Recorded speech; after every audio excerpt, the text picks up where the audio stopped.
And we are live on this Monday afternoon. It is the 29th of September, 2025. You're live on the Original OC channel. I am your host, Original OC. This is the Original OC channel, Smartwatch Talk for the Smart Collector. Make sure you are subscribed. You have notifications enabled.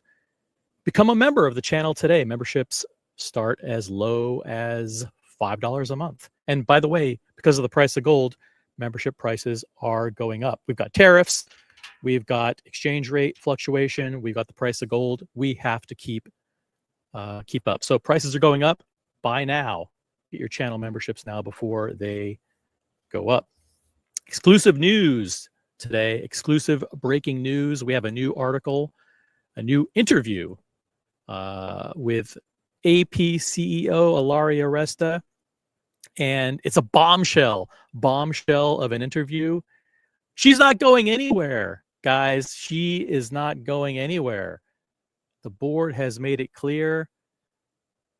Audemars Piguet CEO Ilaria Resta is here to stay. And we have full coverage and full live analysis of this exclusive new interview with Ilaria Resta coming up in 5 minutes. But we want to make sure that everybody has a chance to join in the conversation, be a part of the chat. So yeah, here I am. By the way, I am rocking the Rolex. It's a modern piece, obviously. The modern Rolex GMT Master 2. This is the 126710 BLRO. This is the famous GMT Master 2 with the blue and red bezel, affectionately known as the Pepsi. Stainless steel Jubilee bracelet. And I just got this back from the bank, put it on the wrist. Feels great. There's nothing like a Rolex GMT Master 2. It's pretty, can't really go wrong with this. It fits like a glove. Check it out. Perfection. Black dial, 24-hour mechanism. Developed originally in the 1950s for Pan Am, for their pilots, so they can keep track of multiple time zones. And that's about as much I know about watches. That's about the limit of everything I know about watches. But yeah, let's see what we have in the chat. I'm going to turn the camera off. Happy to turn it back on if you want, but I'm just going to kick back. I'm on OC Patio, obviously. I'm chilling here on OC Patio. It's kind of a gray day, but it's warm. It's a gray day, but it's kind of warm outside. I'm in the New York City area, for those of you who don't know.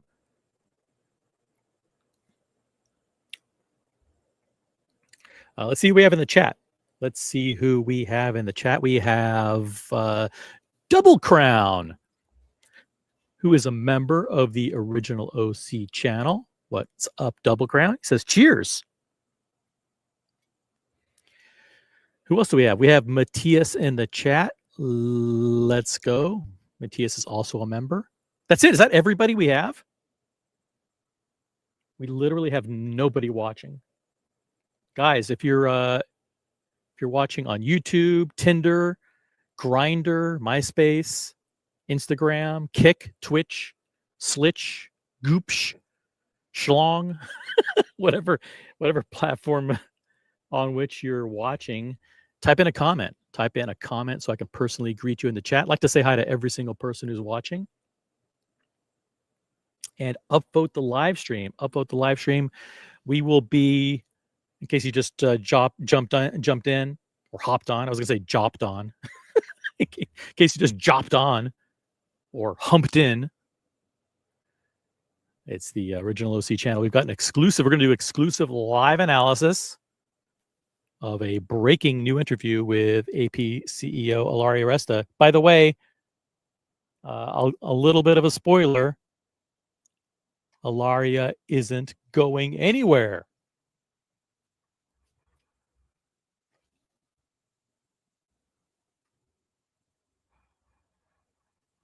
So what do you think of that? I'm not going anywhere. But we have a great new interview. By the way, how about this? I'm increasing production. I'm going to increase production. And we have the exact production numbers directly from Ilaria Resta. You want to know how many watches AP will produce in 2025? We've got the number. We have the number. By the way, I want to give a huge shout out to Business of Fashion.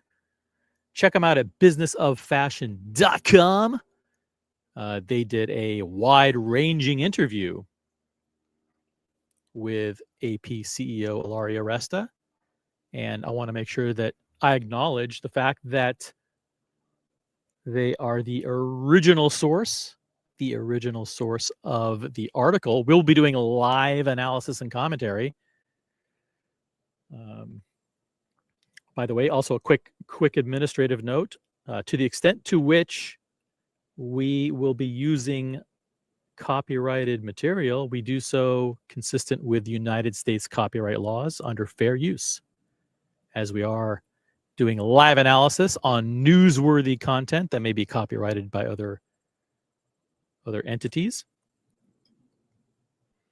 But I'm Team Ilaria. I think she's a scapegoat. I think there are jealous executives. I think there are disgruntled collectors. I think there are VIPs whose panties have been put in a bunch and whose feathers have been ruffled, and they just want to see her gone, simply to scapegoat her and get back into the good graces of a new administration. She's a scapegoat. She's a scapegoat, I say. She's done nothing wrong. She's done absolutely nothing wrong. And I mean, I dare you to come up with some things that she's done that have been bad. A lot of the things that you think that she's done that you don't like are things that were started and put in motion and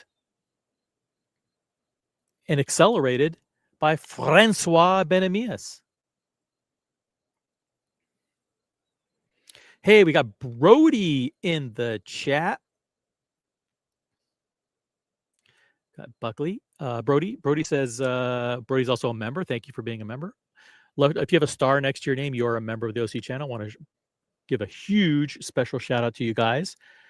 Ilaria Resta is the best CEO in Switzerland. Just ask Buckley. Yeah, Buckley is one of our occasional panelists. Core founding member of the Watch Colony. Just ask Buckley. He knows. Listen, Ilaria is doing a phenomenal job. Terrific job at AP. And I'm Team Ilaria. And I'm not just saying that because I'd like to get another watch. As everyone knows, I cannot be bought. I can't be bought. My integrity is not for sale. But listen, these rumors, these false rumors of Ilaria CEO, AP CEO Ilaria Resta's departure these false rumors have to be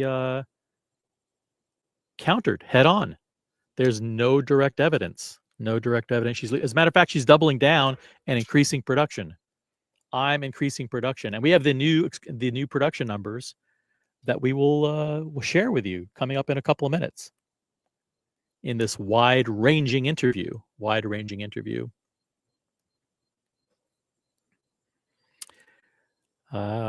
Matthias says the F boys and douchebags, F boys and D bags. We won't say what the F means.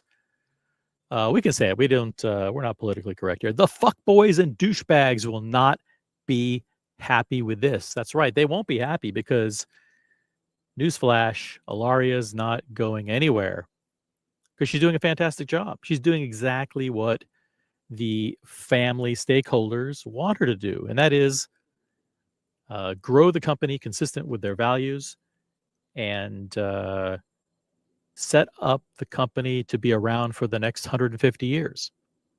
You know, she doesn't give a fuck about short-term goals and quarterly results and none of that nonsense.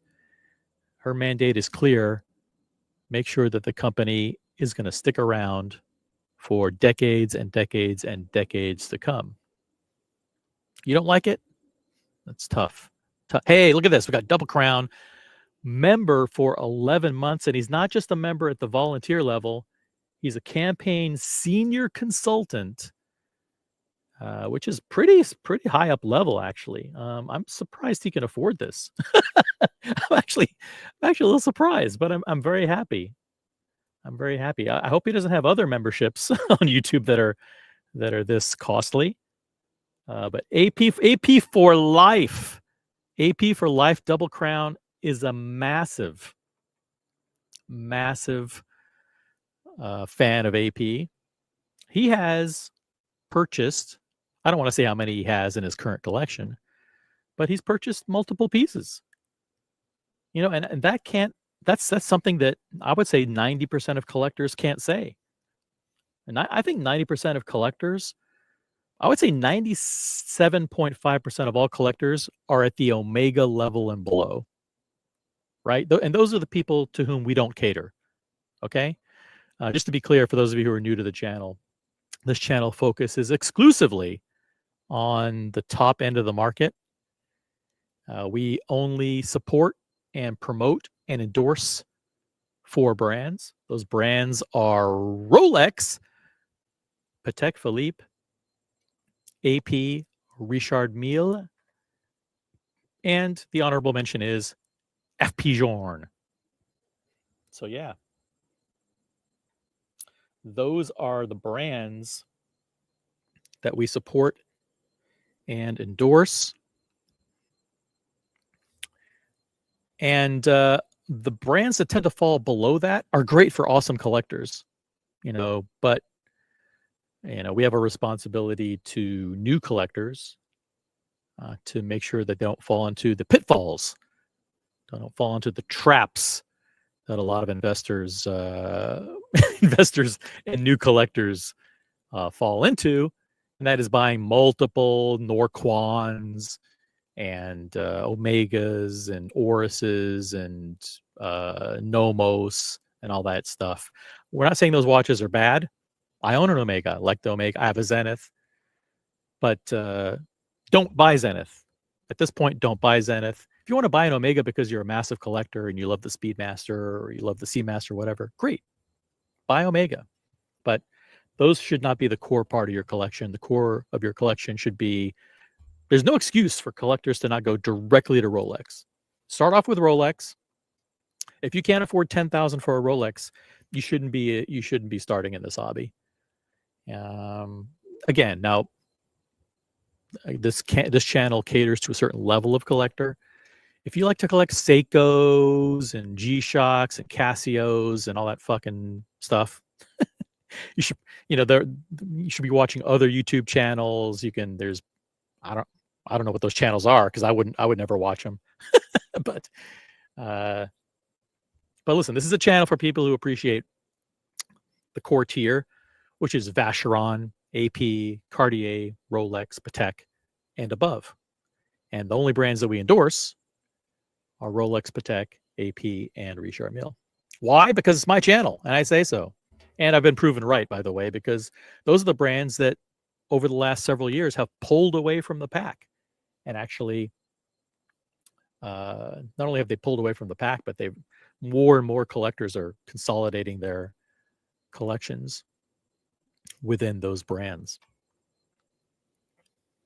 But thank you, Double Crown, for your membership. Matthias says, that's right, female influencers to the front of the line. I would say not so much influencers, but collectors, female professionals, female collectors, female enthusiasts, female entrepreneurs. That is what, and by the way, there's a part of this wide-ranging interview where Ilaria Resta is, comments about the push to women collectors. We're going to get to that coming up as soon as we get to critical mass and we get a few people joining the audience.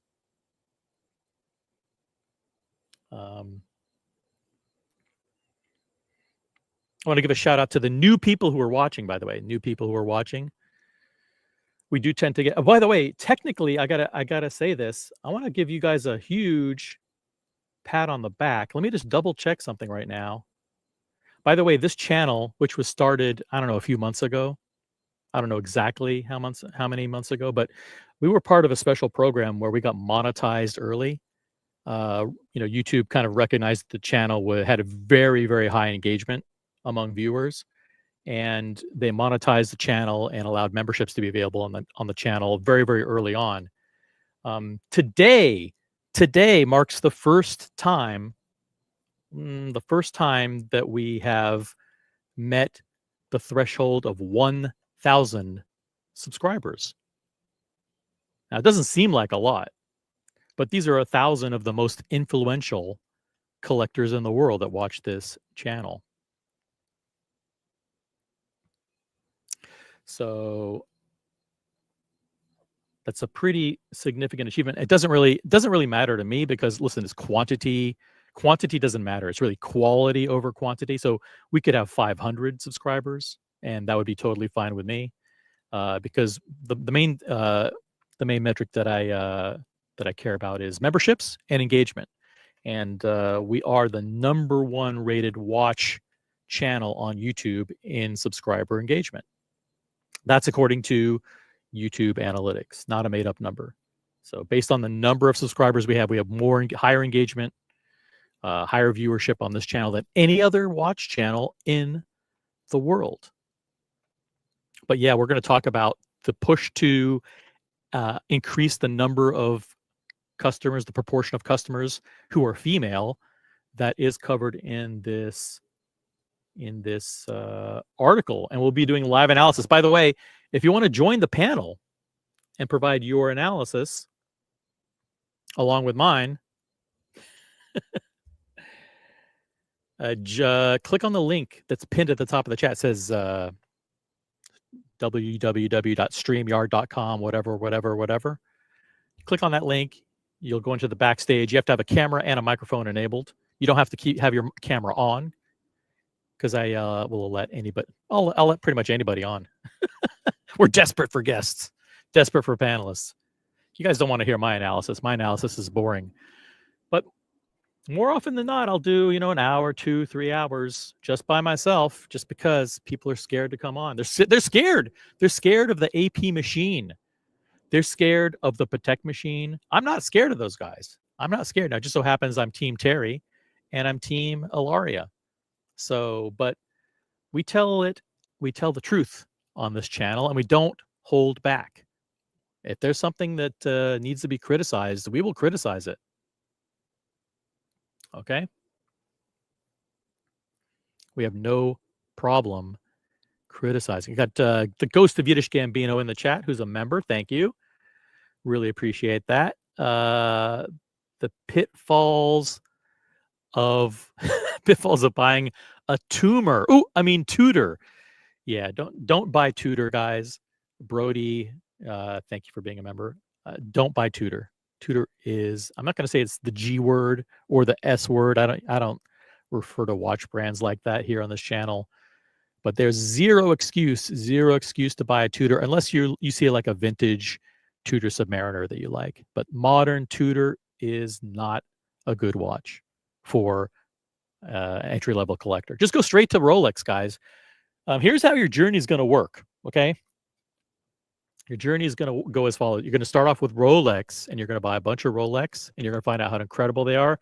And then you should move directly to which brand? Patek Philippe. That's right. Rolex and Patek, baby. Rolex and Patek, Paul. Reach for the crown. Reach for the crown, and then you're going to reach for the cross. Don't buy Tudor. Hey, Mr. Tudor to use in the chat. But he's not a member. He's not a member. 999 subscribers as of now. Okay, that's fine. That's fine. Hey, SE from Germany, huge Rolex and Patek Philippe fan. SE from Germany in the chat. I just became the 1,000th. What do? You create a fake account? I can't believe we have 1,000 subscribers. But again, the quantity doesn't matter to me at all. What matters is the best audience in the business. And I know for a fact that we have the best collectors, the absolute best collectors, tuning in to this channel. We have over 30 people watching. How is that even possible that 30 people will take time out of their Monday afternoon when they're supposedly working? They're supposed to be working. I don't know, but they're not. And they're tuning in to this podcast. It's the original OC channel, Smart Watch Talk, for only the smart collectors. Hey, Tobister McDonkey's in the chat. Tobister, consider becoming a member. Come on. Mr. McDonkey, I appreciate your comments in the chat. Please consider becoming a member today. Guys, become a member today before prices increase on October 1st. By the way, breaking news, FP Journe prices are going up. You heard it here first. I'm going to break the story here, right now. FP Journe will be imminently assessing a 21.45% Trump tax surcharge on all new watch purchases. You heard this first. I'm hearing it from a very reliable source, and we're breaking the news right here today from a very reliable source. FP Journe will be assessing a Trump tax on all watch purchases. I believe it's in the United States of 21.45% on all watch purchases. I think starting on October 1st, but I don't know the exact date.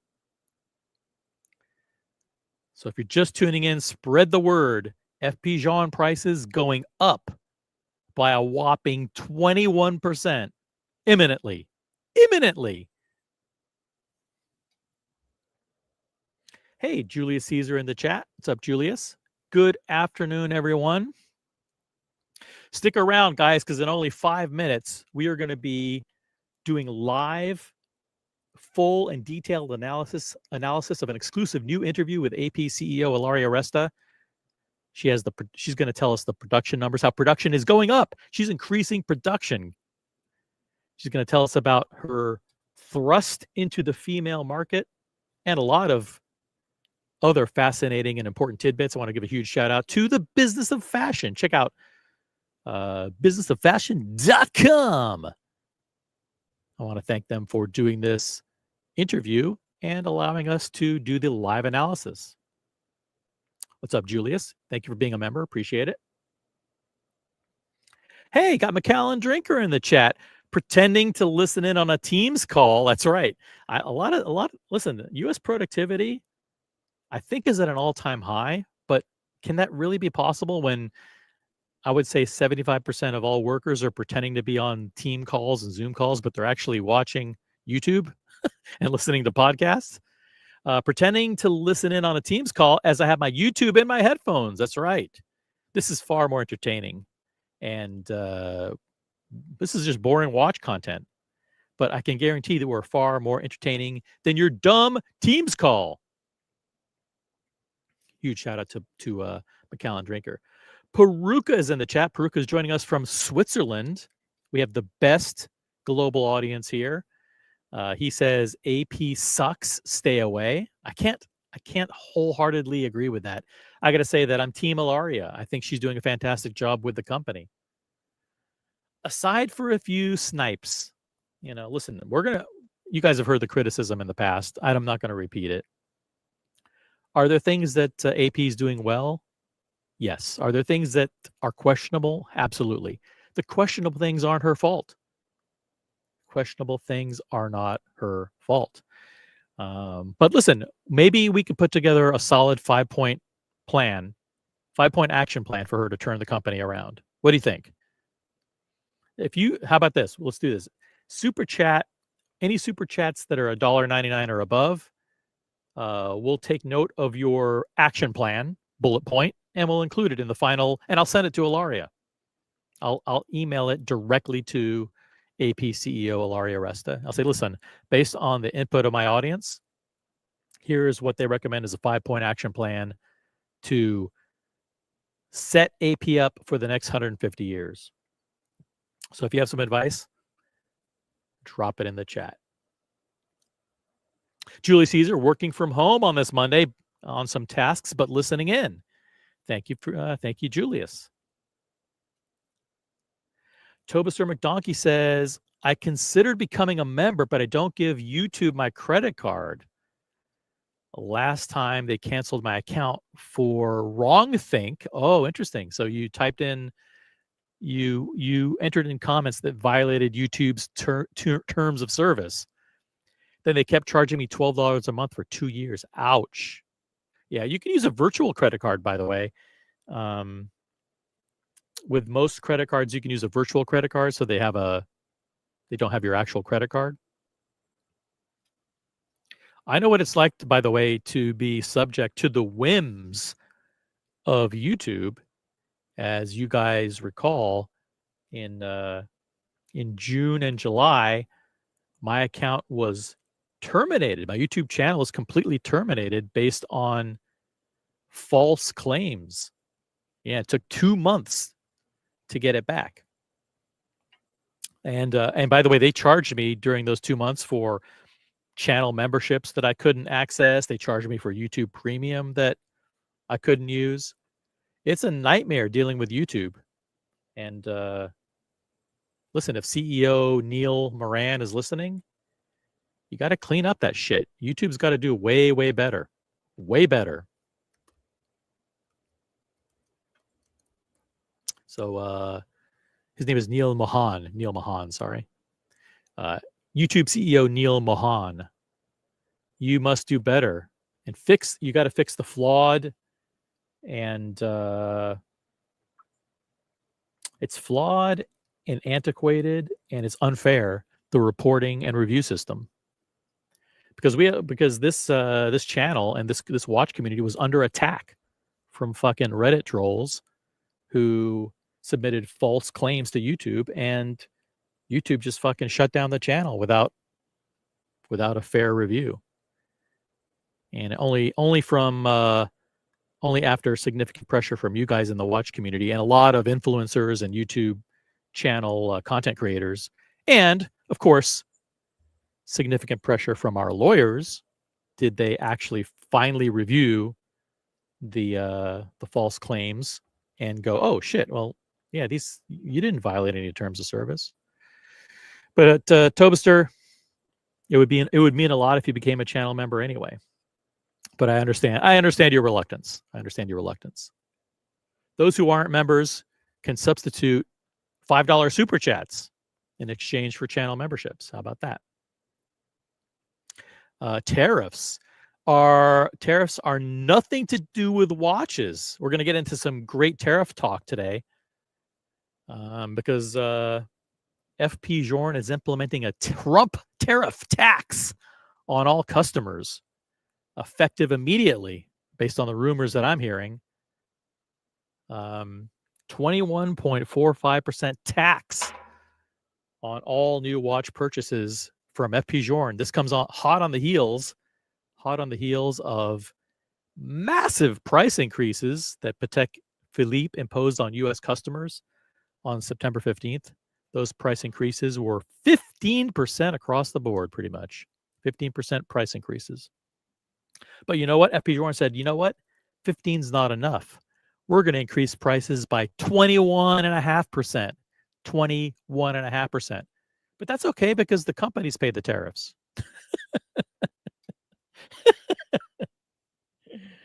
Remember that? No, the companies in the countries will pay the tariffs. The countries will pay them. Okay. Tariffs have nothing to do with watches. It's because literally 50% of the Swiss GDP is selling those pharmaceuticals. A lot of pharmaceutical companies are based in Switzerland, to U.S. customers at rip-off prices. Nothing changes until they do major drug price cuts. Tobister, I don't want to get political, but President Trump exempted pharmaceuticals from the tariffs. Explain that one. He put on tariffs on Swiss chocolate, on Swiss watches, on all kinds of Swiss products, but he exempted pharmaceuticals. So explain that one. Peruka says, Ilaria Sand. What does that mean? Ilaria Sand gonna give you the poison kiss. OC, stay away.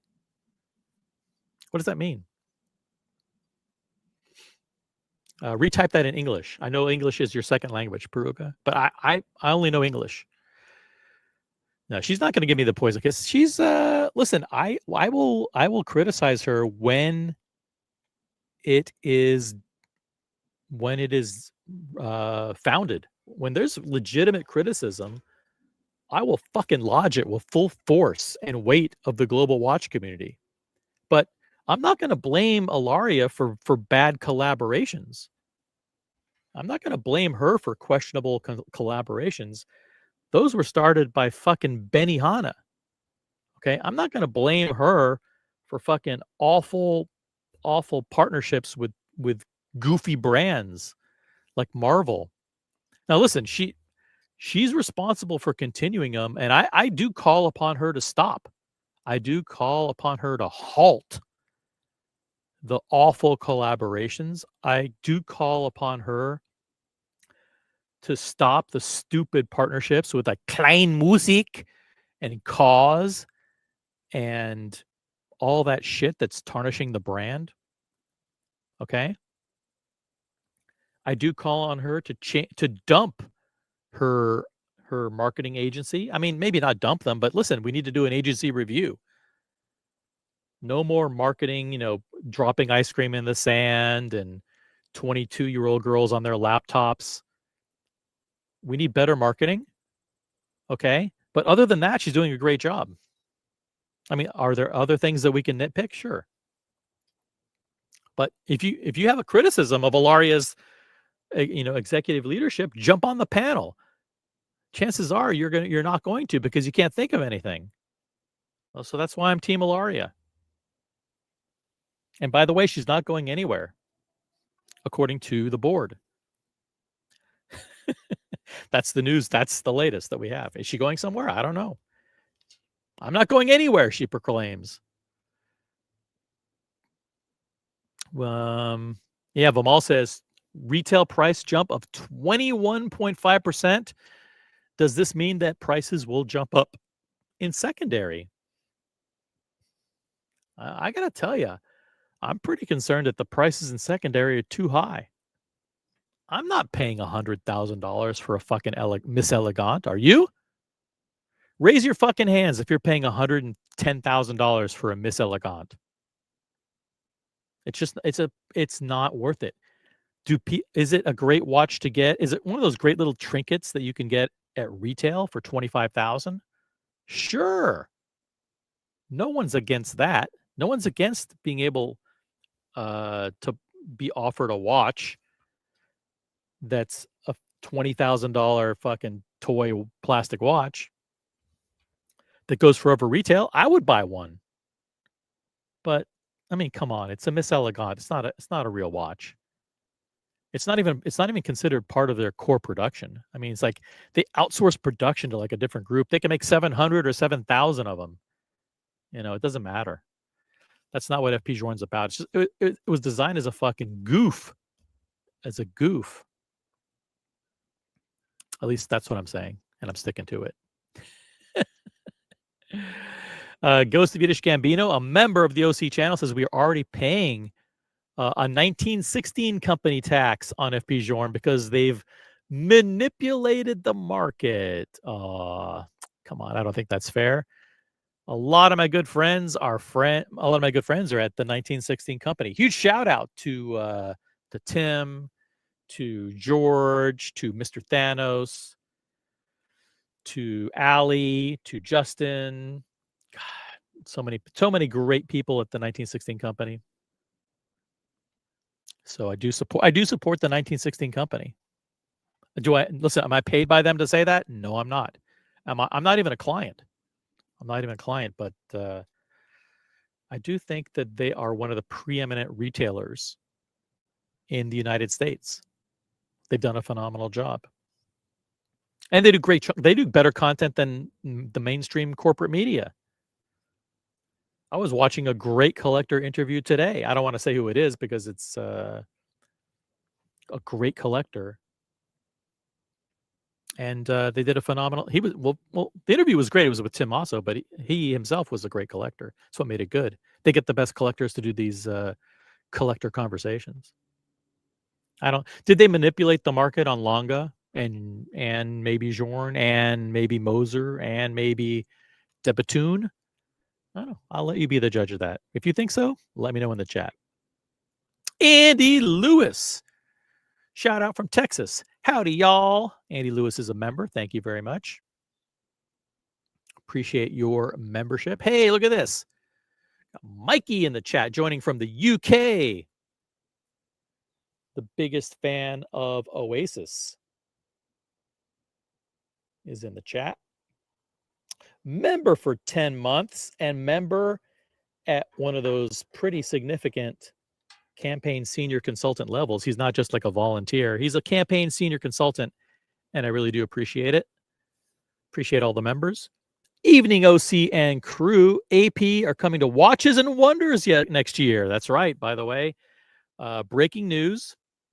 AP is going to be exhibiting at Watches and Wonders next April 2026. Is this a new strategy to meet up with OC? I'm open to it. I know there are people from AP Corporate that watch this channel, and I'm open to doing an interview with Ilaria even before then. I mean, if you want to do an interview with someone who's going to be no holds barred, who will ask the questions that the actual collectors want, you know, the questions to which actual collectors want answers, I think nothing would serve her better than coming on this channel. She would get a total fair shake, but she would also get the hard questions, not the softball questions that she gets in all these fucking corporate interviews and goddamn social media personalities who have no fucking backbone, who just, you know, kiss her ass. You know, if she wants an interview where she's questioned, you know, and will I give her the questions in advance? Yes. I'll actually give her 10 questions in advance because these are hard-hitting questions. You know, I want to know, for example, what's she going to do to improve the marketing strategy behind the code 1159? I don't want bullshit answers like, oh, well, you know, we sell every single one that we make. No. We want the fucking truth. What is she going to do to make that watch desirable? We actually have a pretty good action plan for her to improve the perception of the code 1159 in the marketplace. But that means getting your hands dirty. It means being on the front lines with the people, with the field staff, the field sales staff, because you have to know what those people are doing with the code 1159. They're the ones who are ruining it. Some of those guys are the ones who are ruining it. You know, we know what needs to be done to production. We know what needs to be done from a marketing perspective. It was literally 24 hours after we said that AP should put the code 1159 on the wrist of a celebrity and not the Royal Oak, that John Mayer showed up to an event wearing a code 1159 perpetual calendar, I believe. Oh, it actually was a Jade Tourbillon, code 1159 Jade Tourbillon. So that, you know, we know they're watching. We know the executives at AP are watching. We know the key influencers are watching. If Ilaria wants to do an interview with me, I'm happy to. How about that? I'm happy to fly to Switzerland to do the interview, or she can meet me here in New York. We'll go to AP House. We'll do an hour interview. I'll give her 10 questions in advance because she'll need to prepare for them, because these aren't going to be the same bullshit questions that she gets over and over again. Like, tell me about the culture of AP and working for a family company. Fuck off. Fuck off with your bullshit fucking questions, corporate media. We know the answers to those questions already. We are the enthusiasts. We are the fans. We're the collectors. We know it. We know all that shit already. You want to do a real interview where you answer real questions? I'll give you the questions. I'll give you 10 questions in advance. But they're not going to be bullshit questions like, tell me about your management style. You know, it's like, we know that. We actually appreciate her management style. I know about her background at P&G. And she was a great CPG executive, a great executive in cosmetics. We know why she has this job. She's 100% qualified. I'm a big fan of her executive style, but she's going to get the hard questions, the real questions. So if you're listening to this interview, Mark and some of the other guys in corporate, let me know. I'll meet her in New York anytime. I'll fly to Switzerland at the drop of a hat. And she should do it now. She should do it now, not wait. The time is now, says Jean-Frédéric Dufour. Jean-Frédéric Dufour is going to be in Dubai Watch Week. He's going to do a fucking no-holds-barred keynote address to the industry. And the name of it is The Time to Act is Now. The time to act is now. The shit, the industry is in transition. Alaria San is a Game of Thrones reference. Yeah, I don't watch TV shows that have at least two of these three things, and I don't go to movies that have at least two of these three things. Number one, people with British accents. Number two, sorcery, and number three, old guys with long white beards. That's just a general rule of mine. So if your movie contains two of those three things, again, people with British accents. Number two, sorcery or some kind of fucking witchcraft or whatever, Harry Potter shit, Lord of the Rings shit. And number three, main characters with old guys with long white beards. I will not be go watching your TV show or watching your movie. It's just a hard and fast OC rule. Hey, we got Jose Noventa in the chat. What's up, Jose? Tariffs are about getting the Swiss to forgive U.S. debt. It ain't gonna work. It ain't gonna work. I believe these tariffs on the Swiss watch industry and Swiss exports in general are a travesty. I'm calling it out. I'm siding with the Swiss on this.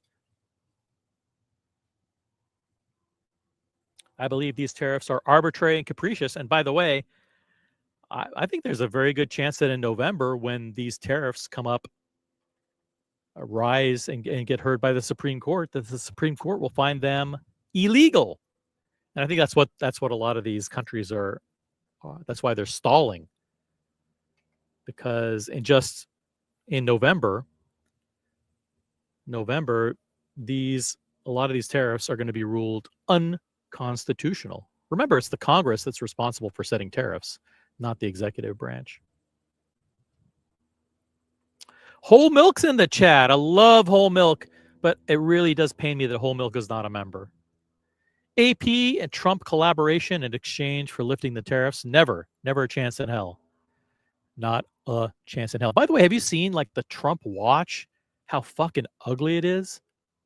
Holy shit. They're like pumping out hundreds of versions of the Trump watch. It's pure fucking garbage. But no collaborations. AP, be far more discerning about the parties with whom you collaborate. That's a piece of advice, not just from me, but I think I represent the whole AP enthusiast community when I say that. You need to stop doing collabs with every fucking bullshit designer, musician, rapper, sports figure, whatever. You have to. You were a member of the Holy Trinity up until December 31st, 2024, when you were kicked out by the watch community. If you want to be let back into the Holy Trinity, you got to up the game. It's time to up the game. Tobister McDonkey, thank you for your additional comments regarding tariffs and pharma. I appreciate it. Ghost of Vidish Gambino says, I'm not criticizing, but it's reality. I'm a regular client of theirs, referring to the 1916 company. But they've manipulated the FP market, and they try to do the same with other brands and models. That's right. Longa, Moser, de Bethune. I get it. I'm not going to say manipulated. I'm not going to say manipulated. Huge shout out to the team at the 1916 company that watches. Tim Masso, I know, is a regular watcher. Allie and Caroline, great marketing team there. Mr. Thanos and Armand, George, Mike Manjos, Justin, all you guys. I'm team 1916 company. So I support the team there. Am I doing that because I'm a sellout? No. Okay, maybe. By the way, I think maybe this fall I'll be setting up a tour. Reach out to me, by the way, 1916 company guys, if you're listening. I want to set up a tour of the 1916 company's service center in Pennsylvania. They have a really cool service center there. State-of-the-art facility for doing Rolex CPO. And I think I want to do a collab with them and show you guys the inner workings of it. I think that'd be fun. If you guys would like that, type a comment in the chat. Raj G, who's a member, thank you for your membership. Very much appreciated. Jorn, Pigeon, hype right now. Feeling like tulip mania in the secondary. It's crazy right now. If you're talking to FP Journe collectors, you know what they're doing? They're selling. They're selling privately. They're selling quietly. You know why? Because these prices are crazy. These prices are insane.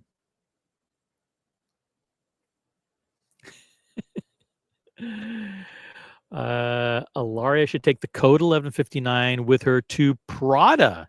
No, MD Chaz, who's a member. Thank you for being a member, MD Chaz. No, she's not going to Prada. She's not going to Prada. She is here to stay. I'm not going anywhere. I'm not going anywhere.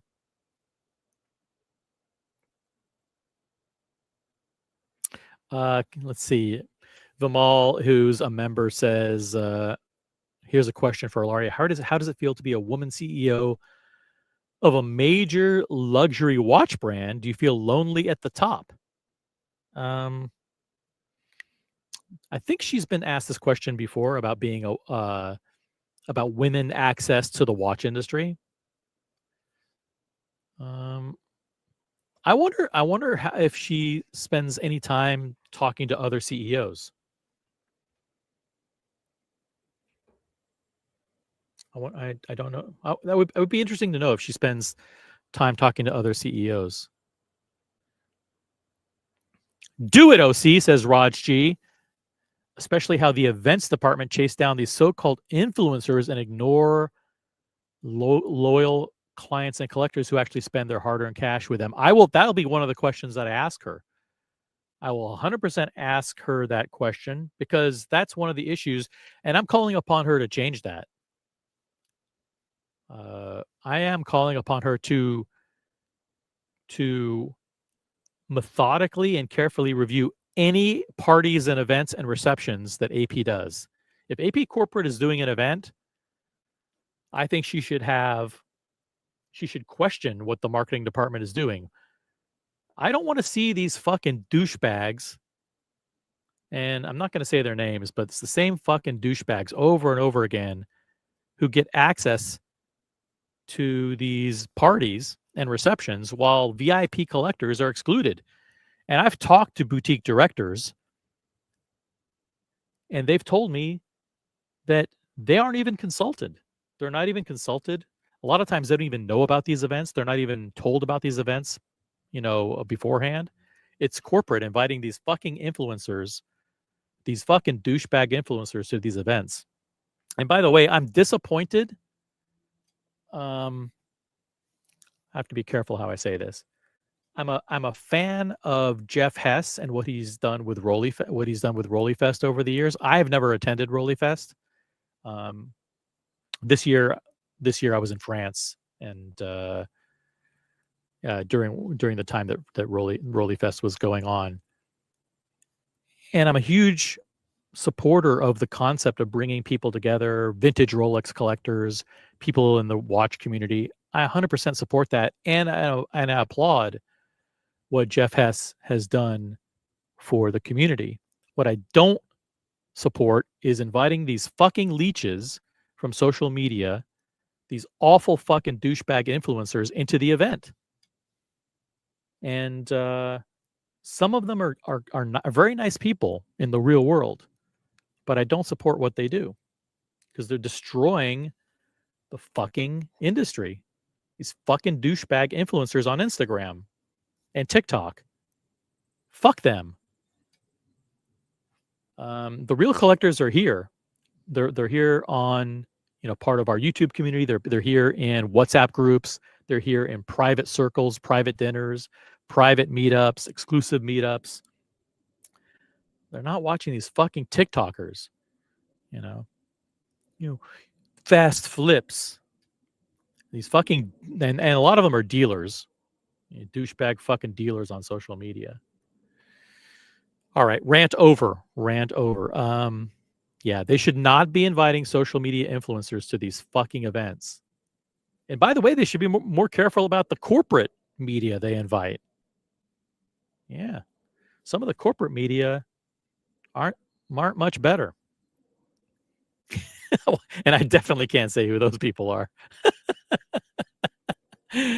Oh, hey, tour of the service center is a good euphemism for casing the joint. Nah, I'm sure they have pretty heavy security. But I'm a huge, by the way, some members of the community went to the 1916 Company open house in Newport Beach, somewhere in Orange County over the weekend. Great event. So I support the 1916 Company and what they do to make it a great place for collectors. I find the performative moralists like Ilaria, again, these are the viewpoints of SE in this case, disingenuous and divisive.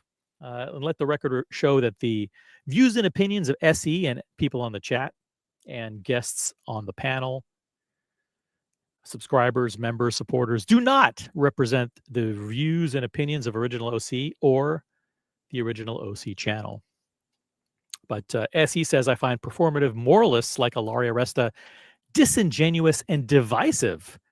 Reality doesn't align with their ideology just because they try to force it. It's the watch industry who cares about their politics. All right. I think we're caught up on the chat now. So now we're going to go right into the interview. Okay. Boom. Can you guys see this? Audemars Piguet chief comes out swinging. The Swiss watchmaker, which grew 12% in sales this year through August, will exhibit at Watches and Wonders in Geneva next spring. Chief Executive Ilaria Resta said in a new and exclusive wide-ranging interview. I want to give a huge shout out. And I'm going to drop a link in the chat. I want to thank them for allowing me to share the live comprehensive analysis of this article. Check out Business of Fashion. It's a luxury publication, Business of Fashion. And you can find out more about them and their great journalism at businessoffashion.com. Check it out, businessoffashion.com. AP chief comes out swinging, and we're going to do full live analysis of this article.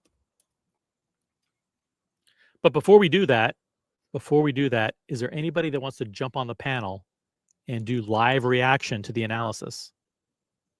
If you want to, click on the link that's pinned. I'll drop it again here in the chat. This is the original OC channel, Smartwatch Talk for the Smart Collector. Make sure you're subscribed and make sure you have notifications enabled. We do live streams without notice, with zero notice. Boom, there's the link to join the panel. Thanks to the friends, my friends, good friends at Business of Fashion. All right.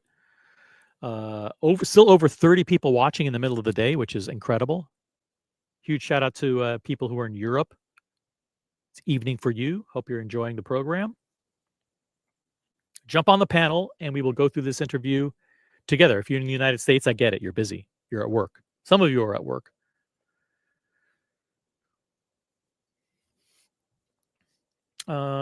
First, we have a question. Question from Ghost of Yiddish Gambino, who's a member of the channel. OC, what are your thoughts on the Audemars Piguet Code 1159 perpetual calendar, aventurine dial in either the rose gold or white gold? Oh, Ghost of Yiddish Gambino, I'm a massive fan of that model. I think it's one of the best models. Let me pull up a picture here so everybody can see it. Let me pull up a good picture here.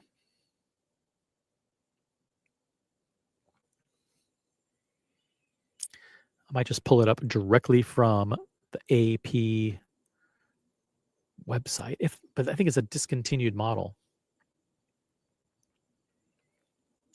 Hold on a second. Yeah, because it's the old one. Let me pull up a news article. Then we can get a really, really nice picture. Aventurine.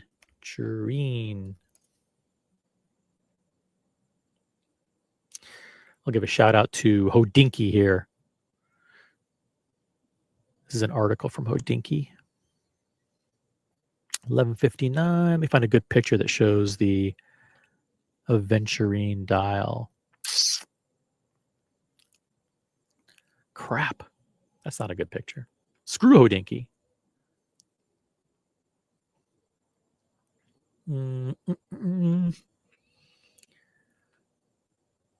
Here's some good ones. SGX watches. There we go. They'll have a good picture.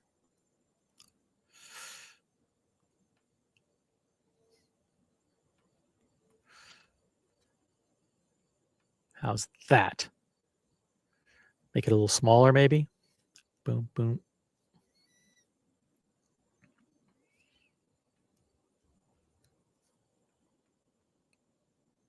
Yeah, great watch. Great watch. One of the best Code 1159s that you can get for sure. Get a better shot.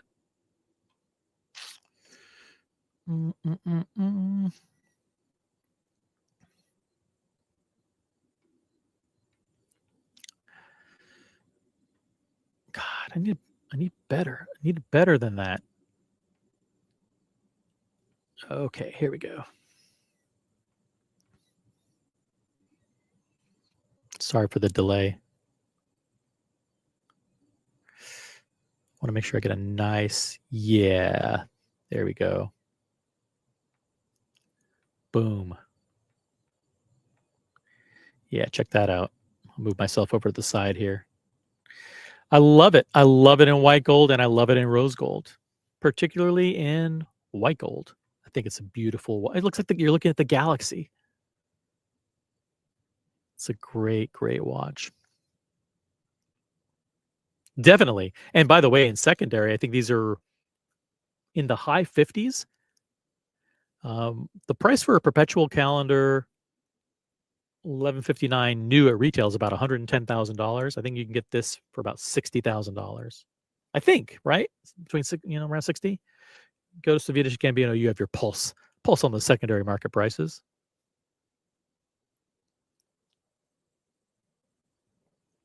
All right, back to the article. Here. We're going to be going through this exclusive interview.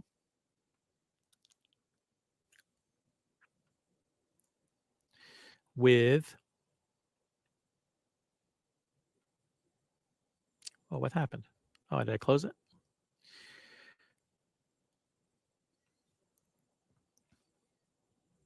All right. Boom. Hey, Collector Invest is in the chat. What's up, Collector Invest? Hey, Diego M's in the chat. Diego M, what's up?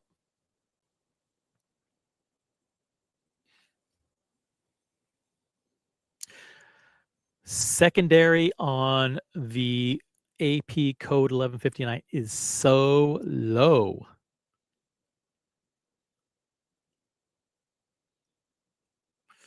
Uh, 50s are common, but 2 auctioned in Moda for sub 45 a few months ago. Yeah, that's so low. These are incredible timepieces. I would put this on a navy blue or a black strap, the new ones, like the new strap rubber.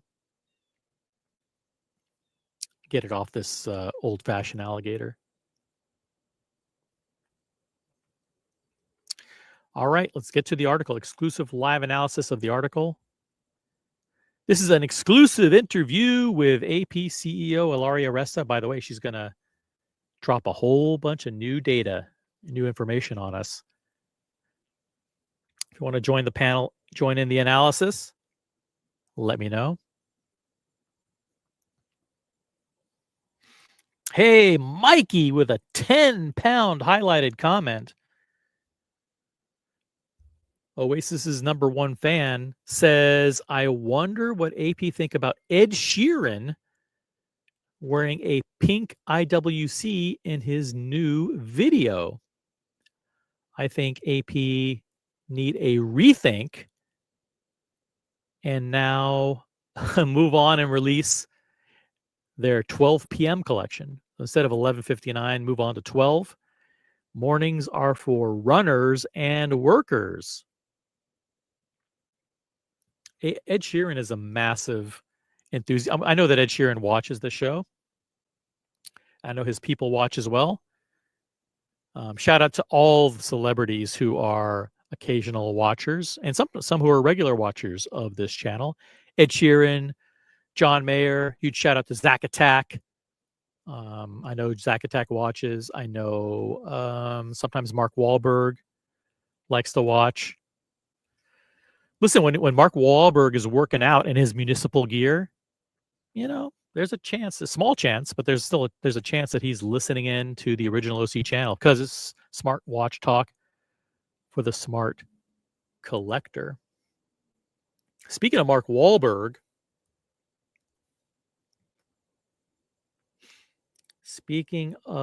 about Mark Wahlberg, did you check out this?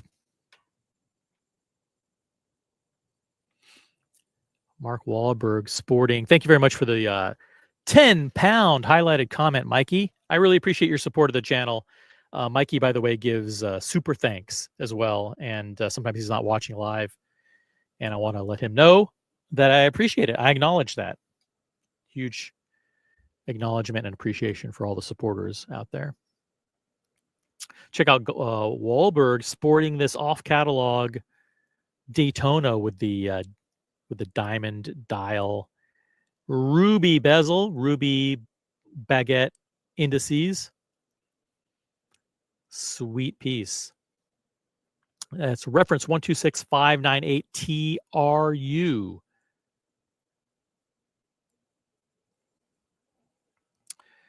Check it out. Zack Attack and Mark were on a FaceTime. They were FaceTiming, and Mark's like, "Hey Zach, check out my new watch." And Zach's like, "Holy shit, that's insane, Mark, bro." And Mark's like, "Fuck yeah, it is, Zachy." Yeah, that's a great. This guy's a baller. By the way, one of the shows that I'm going to be doing soon is #1 celebrity watch enthusiast. Don't do it. Don't super chat it now, but we'll be doing a show very, very soon where we rank the top celebrity watch enthusiasts. All right. Back to the article. exclusive live analysis of a new interview with AP CEO Ilaria Resta, courtesy of Business of Fashion. I want you guys to check them out at businessofashion.com. No Endless Times in the chat. By the way, No Endless Time. Can I show your new pickup? Can I show your new watch? Actually, No Endless Time. Jump on and unbox it. Why go to Geneva for watch releases? All you have to do is follow Mark Wahlberg on Instagram. That's right.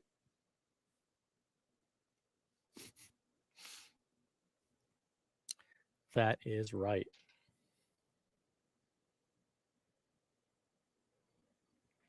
By the way, for those of you who are watching, please like Mikey's highlighted comment. If you're on mobile, I think you should have the ability to like give it a thumbs up. If you're watching on the mobile device, you can reply directly to Mikey, or you can give a thumbs up to Mikey's comment. And by the way, if you're watching this on the replay, also hype the live stream. There's a way you can hype the live stream. There's a button. I'm not sure if it's in the chat, but it's like in the video somewhere. It's close to where you can do super thanks, that there's a button called hype. Please hype the video. You're too tired? Well, I'll show your Instagram. How about that? No Endless Time is a great friend and supporter. This is going to be like a virtual unboxing. Virtual unboxing. It's a virtual unboxing. Here we go. Check it out. Boom. No Endless Time just picked up the new stainless steel Vacheron Constantin 222. Yep, just picked it up a couple days ago. Huge shout out to No Endless Time. This is a virtual unboxing. This is the first time anybody has seen this. He bought a Porsche a couple of weeks ago, a beautiful Porsche, and now he is celebrating by picking up the Vacheron Constantin Historiques 222 in stainless steel with a blue dial. Awesome. Awesome. Awesome. Yeah, just huge congratulations to my dear friend.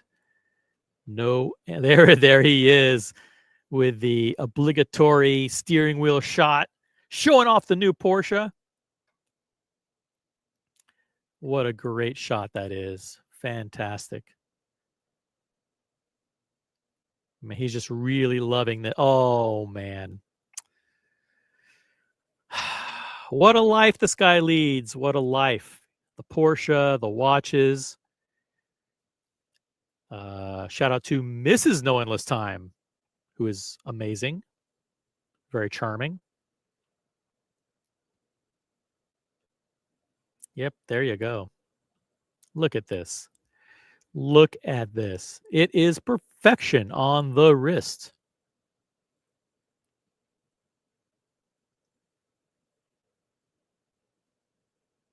Okay.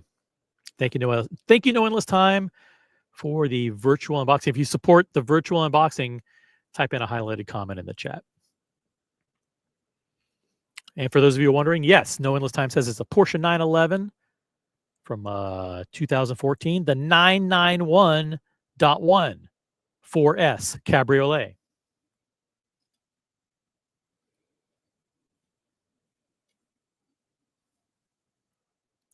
Question from Diego M. OC and guest panelists, and I'll say those of you in the chat can help me answer this as well. How many other brands have hype CEOs? That's right. That's CEOs that do media interviews. AP needs to act like they've been there before. What's with this marketing campaign of prancing their CEO around like a spokesperson? It seems desperate. Well, I mean, a little bit. This is a little bit of damage control, no doubt, because there was a rumor a few weeks ago that the board of directors was going behind her back and attempting to replace her and trying to recruit a new CEO, a replacement CEO behind her back. So I think, yeah, a little bit. Some of this is damage control. It's a press tour where she's trying to shore up her support. But generally the watches and the marketing should do the talking. I don't know who Vacheron's CEO is, right? I mean, I know Longa's CEO, but I don't see him doing interviews. It's very rare that he does interviews. Uh, Rolex's CEO doesn't do interviews. It's very rare that he makes a public comment. That's why his appearance doing the keynote at Dubai Watch Week is going to be so significant, right? Because he very rarely makes public comments. So I think that's a fair point. It's a fair point.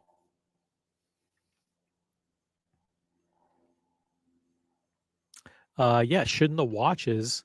I think the watches and the positioning and the branding and the marketing campaign should be all you need to sell the watches. But again, this is AP's 150th anniversary. So I guess like Ilaria Resta is out there kind of tooting AP's horn, celebrating AP's 150th anniversary.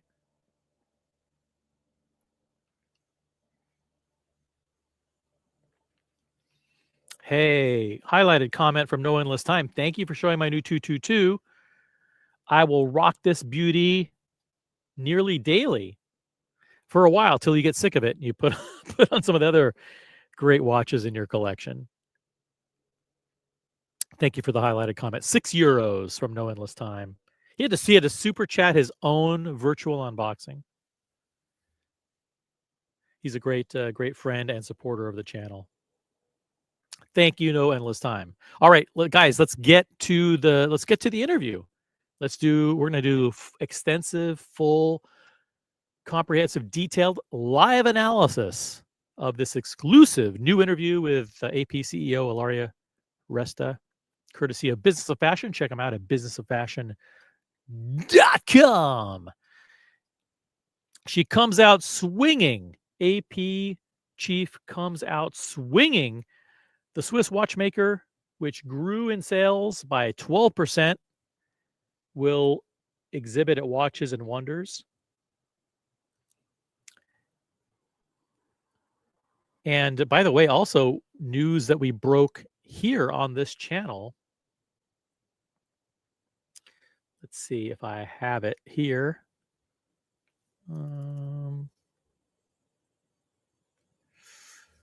Where's the picture? I had it. What did I do with it? I'll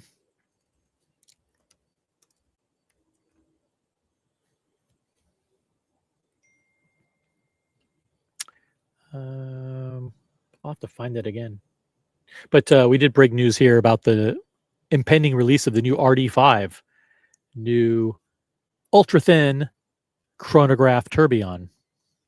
Check out my prior live stream for details on that. Okay, time to go into the interview. Let's do it. I'll make this nice and big. You guys can read along with me. The byline is from Robin Swithenbank. 2 weeks back,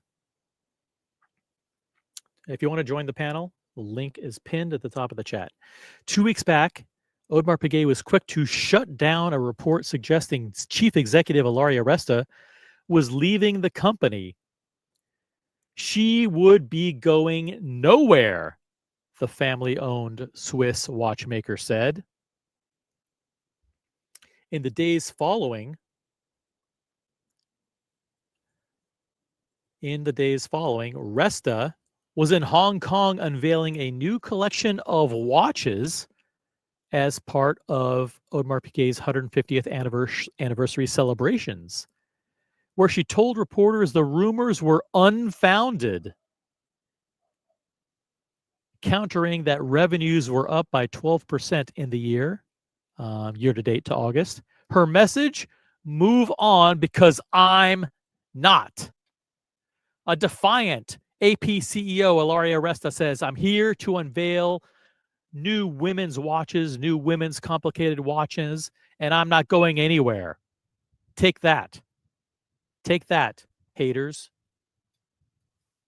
If you have a problem with AP, then submit your question to Original OC. Original OC will send. Well, I'm making a standing invitation to interview Ilaria Resta on this channel. I'll fly to Geneva if I have to. I'll fly to La Brassou, but I'll pay my own way. Or if she wants to come to New York, I'll do an interview in New York. Set it up. I'll meet her at AP House. We'll do an hour interview. I'll give her some of the questions in advance because they're going to be fucking hard-hitting questions. They're not going to be softball questions like, please tell me about what it's like to integrate the past and the future together again. We've heard those questions and answers a million times. What is it like to work at a family-owned company? We're going to ask the hard-hitting questions that the enthusiast community, the questions to which the hard-hitting enthusiast community demands answers. But look, you can't argue with results. Revenue is up 12%. Okay? You don't like it? Tough shit. She's performing. And you're not. How about that? She's one of a few brands that are actually performing well in the watch industry. Questions may persist about her future following a report over the weekend from the media site Miss Tweed, and Miss Tweed backed up her original claim. But for now, Resta remains in the position she assumed at the beginning of 2024. If anything, the chatter seems to have energized her. The Italian former Procter & Gamble executive has come out swinging. I'm not going anywhere.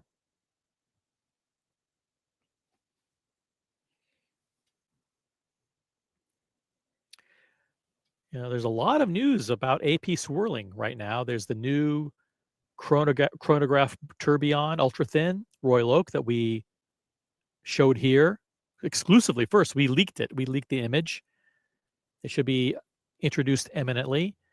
We were the first channel to announce that she was attending Watches and Wonders. They made the decision to now attend Watches and Wonders for the first time since 2019. And we were the first to break that, the rumors that apparently false rumors that she was going to be, that there was a search to replace her, a recruiting search, an executive search to replace her. The board sent me an email. The board, a representative from AP Corporate sent me a statement that was released by the board of directors, and I got the permission to publish it. If you go back a few live streams, you can see it. You can also see it on my social media, I believe, on my Instagram. But she's come out swinging. As Vimal says, the reports of my firing are greatly exaggerated. Okay. Following the Hong Kong event, she announced on Tuesday, this was Tuesday of last week, that Audemars Piguet would be exhibiting at Watches and Wonders in Geneva next spring. That's right, next April, returning to a major Swiss watch fair for the first time since 2019, when it withdrew from the SIHH, citing cost and lack of public access, as well as its shift to a direct-to-consumer retail model. That's right. So back then, they began the process of eliminating retailers, chopping off all of the authorized dealers, and going direct, opening up direct boutiques. And she has hinted that in the coming weeks, she will pull the covers off a new watch that will prove a milestone in the history of Swiss mechanical watchmaking. Yeah, I'm not sure if she's referring to the RD5 that we leaked or something else. But just a couple of weeks ago, she introduced new women's perpetual calendars for the Royal Oak line. Royal Oaks designed specifically for women and will be marketed and sold exclusively to women. A new 38 millimeter Royal Oak perpetual calendar available in stainless steel and in rose gold. So I'm not quite sure what this new watch is, but we're breaking the news here that she will be unveiling a new watch that will prove, in her words, to be a milestone in the history of Swiss mechanical watchmaking. It could be the chronograph tourbillon that we leaked in that super ultra thin profile. In a wide-ranging interview with the Business of Fashion, CEO Ilaria Resta acknowledged this was a difficult time for luxury watchmaking. Resta said, I quote, I remain concerned about the health of the industry, especially the suppliers that are under huge stress, she said. Quote, do I see it as a crisis? Frankly, no, because a crisis assumes a structural reason for suffering, and I do not see that. Today's challenges are contingent and time-limited phenomena that are creating a pause on an otherwise extremely successful trajectory for the watchmaking industry. Now, I think she's referring to is she referring to the impact of US tariffs? I mean, she's not really it's kind of opaque. It's kind of vague. Like, what are the specific issues about which she's concerned? I mean, this is fascinating here. I mean, Resta acknowledged this was a difficult time for luxury watchmaking. Okay, so why is it difficult? What are the circumstances that make it difficult? What's the issue in the luxury watch market? What are the issues that are making it difficult? Her answer, listen, I mean, a lot of people don't like this political speak, these political answers, but I think she's very, very skilled at giving these very nuanced diplomatic answers. She's extremely talented at providing these very deliberate and nuanced answers.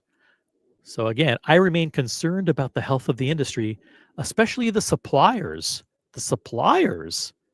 that are under huge stress. Who are her suppliers who are under huge stress?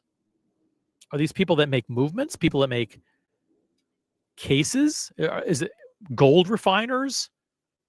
People who make hairsprings and mainsprings? I mean, who are the suppliers who are under huge stress? I don't see it as a crisis because that assumes there's a structural reason for suffering, and I don't see that. Today's challenges are contingent and time-limited phenomena that are creating a pause on an otherwise extremely successful trajectory for the watchmaking industry. If you're just joining us, this is the Original OC channel. We have live coverage, live analysis of an exclusive new interview with AP CEO Ilaria Resta. Hey, Nicholas N. What's up, Nicholas? Nicholas N's in the chat. Factors such as U.S. tariffs on Swiss watch exports, soaring gold prices, and a strong Swiss franc have coincided with weakened consumer confidence in key global markets. So there you go. That's the trifecta of issues. And maybe you could say it's a quadfecta.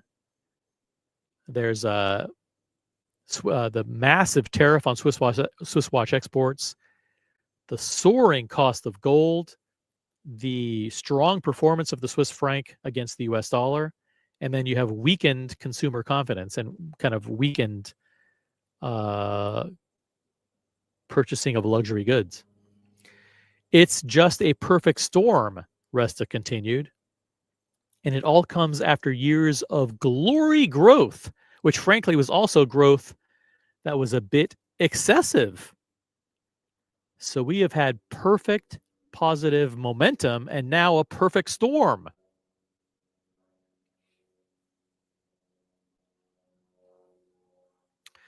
Resta said she had made changes to adapt to the new climate. Wow, this is going to be fascinating to hear some of the changes that she's implemented as a result of these circumstances. Resta said she had made changes to adapt to the new climate.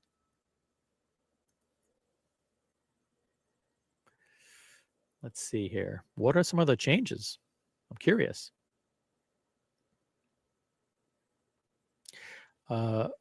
I've been forced to inject new strategies, she said. Now, this is fascinating. 80% of my leadership has changed. 80% of the AP leadership team has changed. This was needed because the company had reached a level of maturity and success that was extraordinary. But when the context outside changes, you cannot continue with the same strategies. Not because they are wrong, but because you need different muscles to face the storm. We are here breaking news here on the Original OC channel. For the first time, we are learning that either 80% of the AP leadership team has been fired and replaced, or that 80% of the team has quit and she was forced to replace them, or a combination of both. So this is actually significant breaking news here on the channel. AP for the first time acknowledging that 80% of the leadership team has changed hands.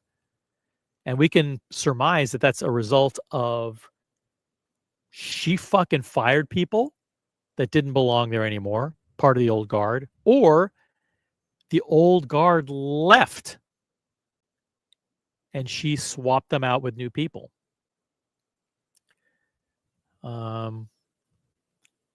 But she was, in her words, forced to inject new strategies. 80% of my leadership has changed. This was needed because the company had reached a level of maturity and success that was extraordinary. But when the context outside changes, you cannot continue the same strategies. I wonder what strategy she's changing. Not because they are wrong, but because you need different muscles to face the storm.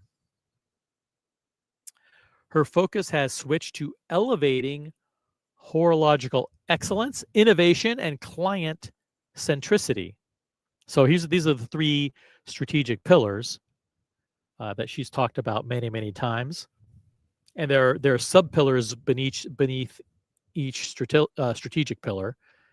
But at the core of it is horological excellence, innovation, and that innovation takes the form in many ways. As we all know, like things like materials innovation, the use of extraordinary materials like ceramic, bulk metallic glass, etc. And client centricity. That means doing things around the purpose of the client. Doing your operations with a a knowledge and purpose about how and what it means for the customer experience. AP, Audemars Piguet, now controls most of its distribution, selling direct to consumer through its boutiques and what it calls AP houses, which are private lounge style spaces in cities such as London, New York, and Milan.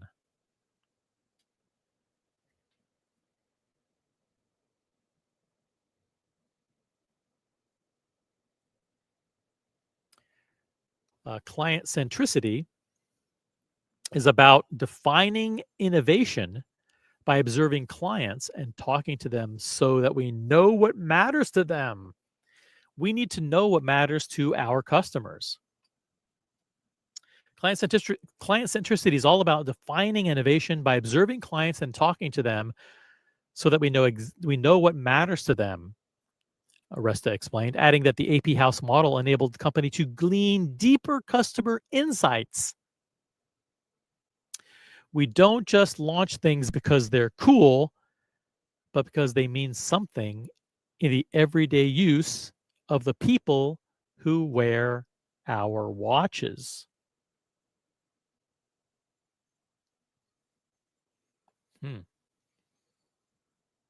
It's all about getting to understand the needs and desires of the customers. Well, you can't argue with that. Can't argue with that. Bringing in younger clients is also a key focus. A quote, direct quote from AP CEO Ilaria Aresta: for Gen Z, what surrounds the shopping experience is much more important than the purchase act itself.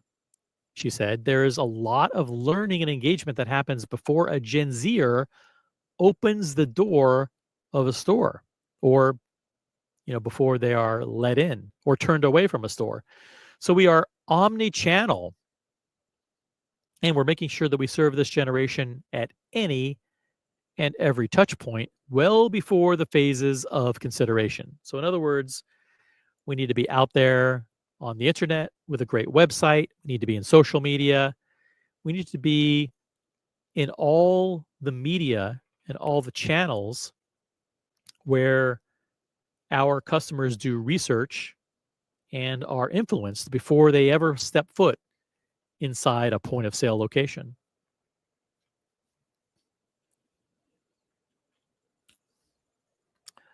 Oh, by the way, translation, I fired everyone who knew anything about watches. That's not necessarily true. Not necessarily true, Vimal. Captain's in the chat. Captain's a member. Appreciate your being a member of the channel. Hey, OC, AP and the CEO has one mission only: release a new successful model line that has no connection with the Royal Oak. They may do that. They may very well do that. You never know. They've made great strides with the Code 1159, but we have a lot of advice that could make the Code 1159 even stronger collection for them. Andy Lewis says, this is AP's way of social engineering by making single men get married and fronting their wives for hype pieces. I think you underestimate how many women are independent, successful, professional women. And I think AP has done a good job positioning themselves along with Rolex and Cartier as a brand that should be considered when you become successful and you want to celebrate a milestone. And, there are a lot of women executives, women professionals who are self-sufficient. And for them, they've seen Sabalenka and they've seen Serena Williams and other females wearing watches, Taylor Swift. And maybe they decide to start wearing watches too. So AP wants to be right there in the game. They want to increase the share of female customers that they have. Bringing in younger clients is also a key focus for them. So they need to make sure that they're omni-channel. Well, I would argue that they need to Their marketing does need to target younger customers, but they have to do so in a way that where they don't polarize. It's not too polarizing. They don't piss off old guard VIP customers. That's a delicate balance, right? It's a very delicate balance.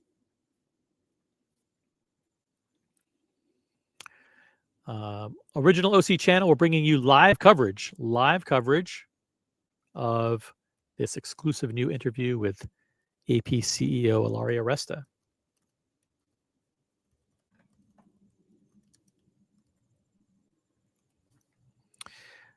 Let's continue on. Continue on with the next section here. Watches face stiff cross-category competition, she went on. Quote, this is a quote from Ilaria Resta. We're competing with travel, a bag, a car, and any other shopping opportunity Gen Z have. A watch is in the same bubble of consideration as all these experiences.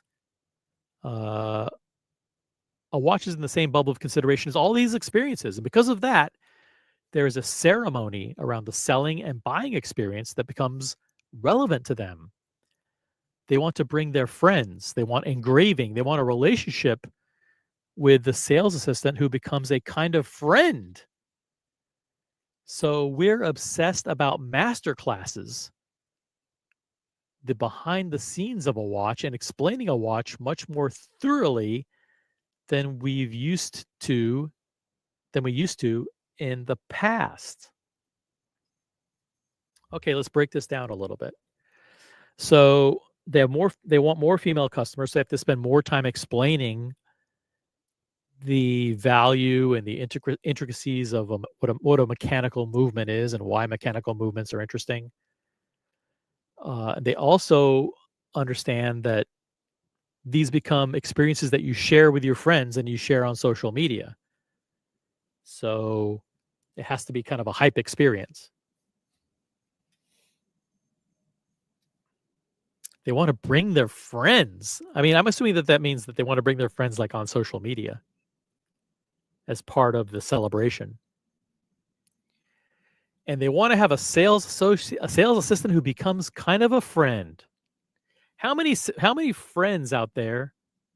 Or let me put it this way: how many sales assistants that you have do you consider friends or quasi friends? Now we know you have friendly relationships with SAs, but how many would you truly consider a friend? I bet you a whole bunch of you will say that you have SAs that you consider quasi friends. It's part of the journey.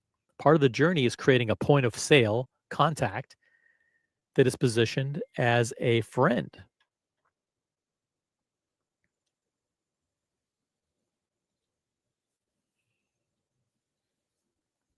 So, yeah, and the competition is fierce. They're competing with luxury cars. They're competing with handbags. They're competing with other things, jewelry.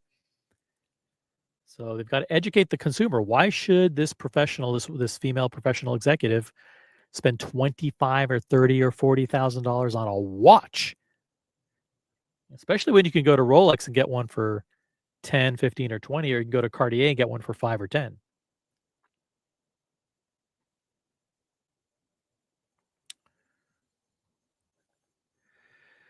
The interview continues. Resta's approach is markedly different to that of her predecessor, François-Henri Benemias, who casts a long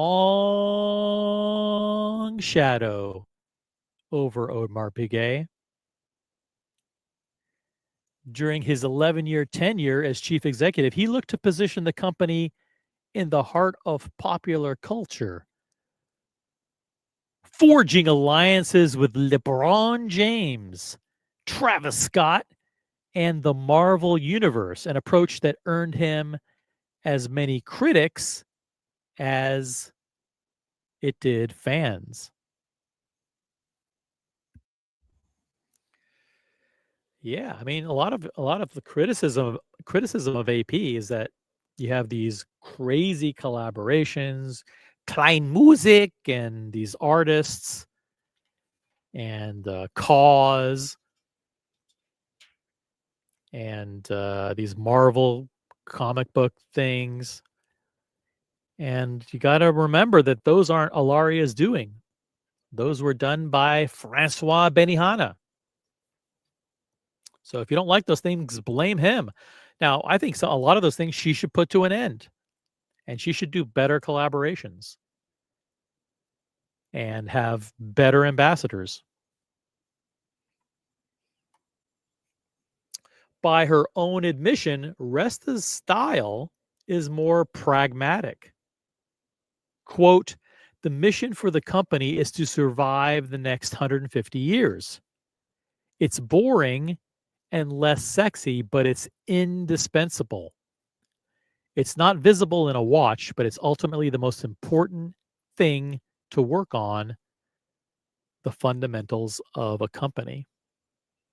So, yeah, so a lot of the stuff that she's doing behind the scenes isn't a feature or characteristic of a watch. It's about making sure that the company survives and that the company is set up for success for decades and decades and decades to come. And I think that means, if I'm reading between the lines, that means undoing a lot of the things that Benihana did.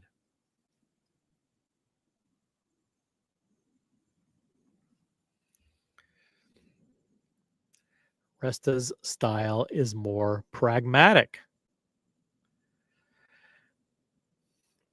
Since Resta's appointment, which was in officially, technically, January 2024, but she was on board, I believe, for 9 months prior to that, shadowing Benemias and his tenure. So she's been there a long time already. She's been there probably over 2.5 years.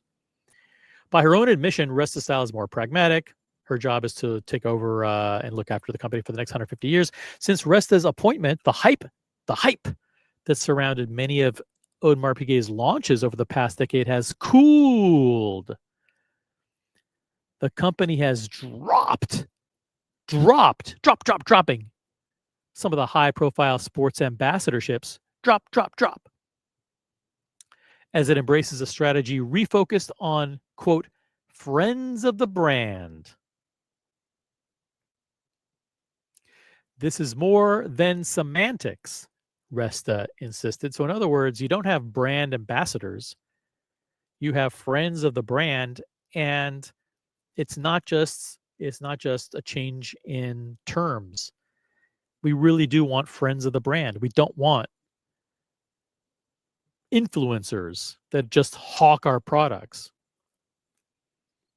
By the way, have you noticed that people like what's his name, the short comedian? What's the comedian, the short black comedian? I've seen him in concert. He's very funny. Very funny. I love the guy. What's his name? Comedian. He hawks the Capital One. He's the guy in the Capital One commercials. But he was also a big AP guy. Kevin Hart. Thank you, Kevin Hart. He's not really wearing AP all that much. I mean, he wears it sometimes, but he's not like. He was like one of Benihana's guys. So maybe it's like, listen, maybe he's not the right endorser. I don't know. Let me go back to the chat, see what you guys are talking about here. Let's see what we got here. Diego says the last sales associate that I thought was my friend turned out to not be my friend. Weird. Wow. I won't go into details about that. OC, I'm about to pull my hair out. They're focusing so much on their image. Let the watches do the fucking talking. Ensure customers have an amazing experience. End of story. They look desperate. You guys agree with Diego M? I agree that you have to have good marketing, but the marketing has to reflect the great positioning of the brand. It can't be so much about indoctrinating new demographics into the brand. Let the people who are interested in AP be proud of AP and be loyal to AP because of AP's merits. Make the marketing palatable to them, but focus on the features. Focus on the features and capabilities. Yeah, let the watches do the talking. I think a lot less is about the watches and a lot more is about the image. You're right. You're right. They need to do an agency review, definitely. After that campaign with the ice falling in the sand and the kids, kids on their laptops at the beach, they definitely need an agency review. The other thing they need to do is make sure that these fucking douchebag social media influencers aren't representing their brand. Those people, those TikTokers, and you know who I'm talking about. You guys know who I'm talking about. I'm not going to say it because listen, I have to see these people in New York. I have to I have to look at these people in the eye and fucking shake their hand and shit at these events. But you know who I'm talking about. You know these douchebag fucking TikTokers. Stop catering to them. They don't matter. Don't invite them to your events. They're fucking nobodies. And the people who watch that stuff, aren't your loyal customers. They're fucking losers. Absolute losers. And especially these fucking social media TikTok fucking dealers. I'm going to go out on a limb. I don't know if I'll say this on behalf of myself and nobody else. Fuck you guys. Fuck off. You guys are fucking douchebag losers. And nothing pains me more than seeing brands and retailers invite you to these fucking events. And that means Rolly Fest too. Don't invite these fucking losers to Rolly Fest. And I don't go to Rolly Fest. You know why? Because I'm not invited. There's a reason I'm not invited. Okay? Because I don't have a huge fucking vintage Rolex collection. I have 2 or 3 pieces that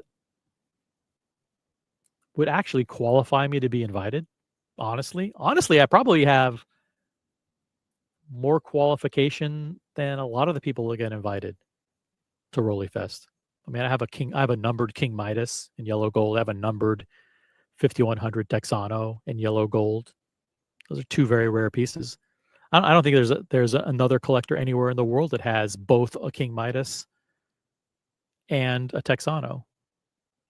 I probably qualify a lot. I'll tell you this, I qualify a lot more than these fucking TikTokers that are invited doing their stupid fucking recap videos. I went to the, the Super Bowl of watches in New York. Yeah. I like Jeff Hess. I'm a supporter of Jeff Hess, and I think he does an amazing job for the community, but I don't think he should be inviting these fucking douchebags to his event.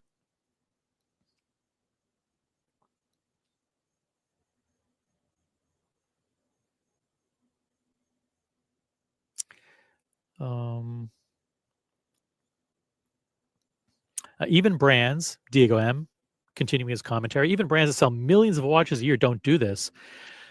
The fact they're taking this approach tells me they're not doing as well as they'd like to, or they are just idiots. The views and opinions expressed by Diego M do not necessarily represent the views of Original OC or the Original OC channel or Original the Brand LLC. Thank you.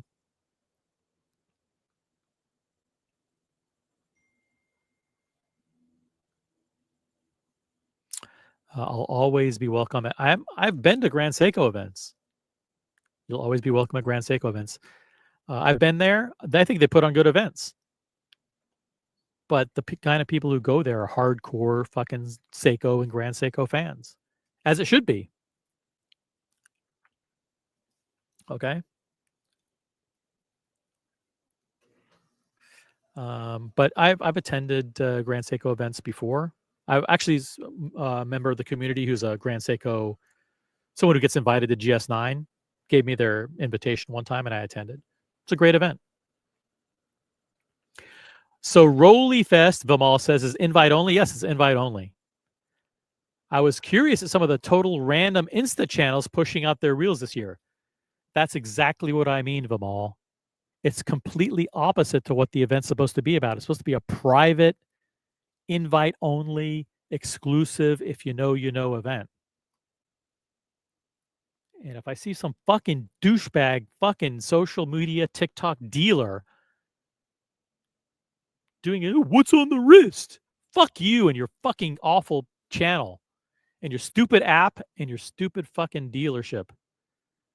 Fuck, and your fucking pizza place. Fuck you, these guys. It's a big mistake to invite them into the inner sanctum. They're a corrosive force within the industry. They're gonna fucking ruin everything for us. We're the fucking customers. We are the enthusiasts.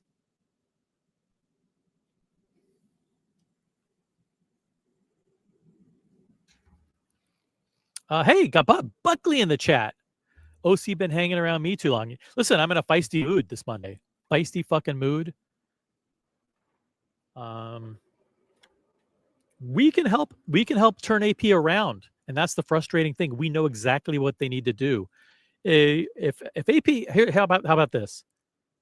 If Ilaria Resta wants to sit down with a group of 5 collectors, I will curate a group of 5 collectors in New York.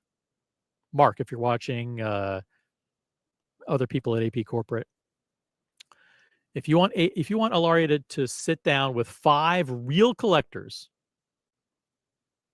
in New York, where we give you no holds bar feedback on AP, our direct experience with the brand, with boutiques, buying and selling watches. We'll tell you the fucking real shit. We'll put together a private dinner with Ilaria Resta, 5 collectors, and we will give her a 5-point action plan to turn around the brand.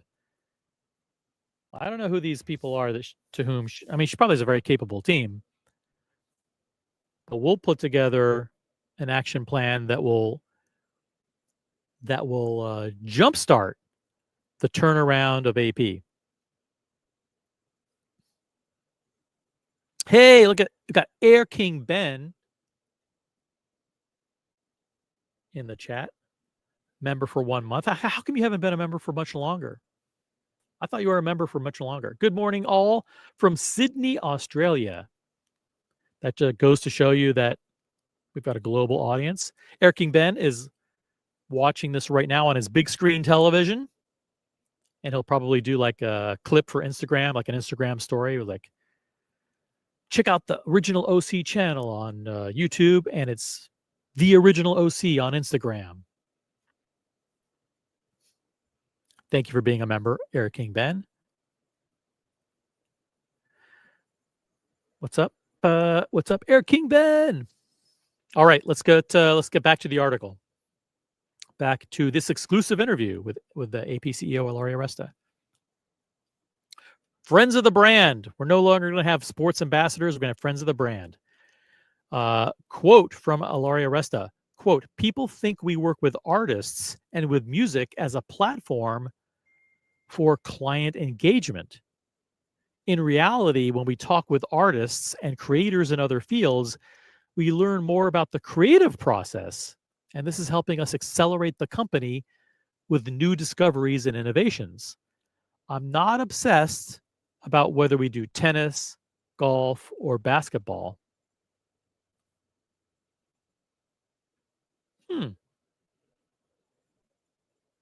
Okay. Interesting. So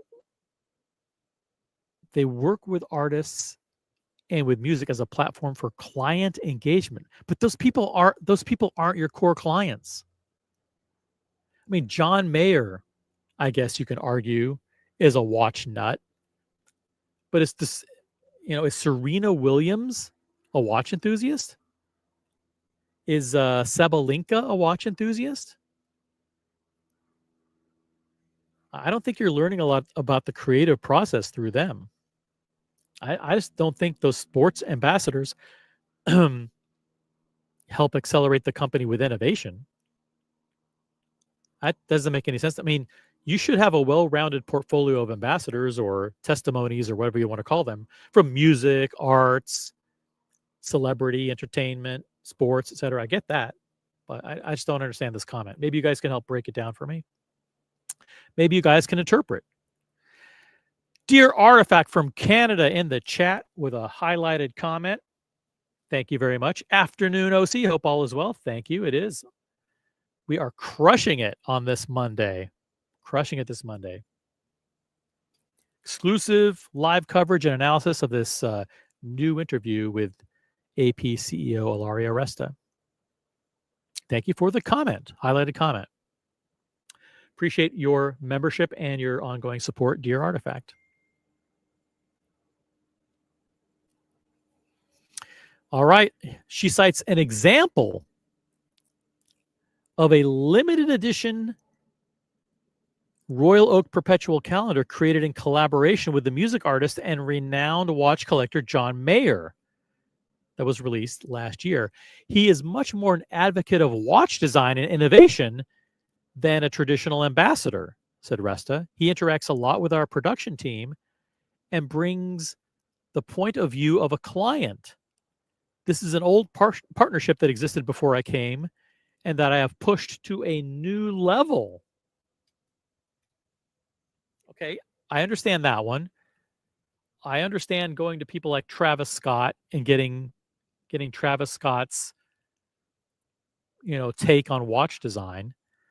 But that's the overwhelming minority of collaborations and ambassadorships that you have. A lot of them are designers that result in awful collaborations, right?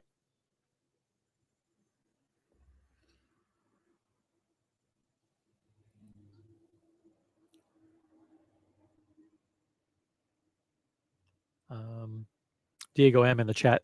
Their ambassadors should be people who make their fortunes with their minds, wit, and intuition. Self-made men, not some guy or girl who's genetically gifted.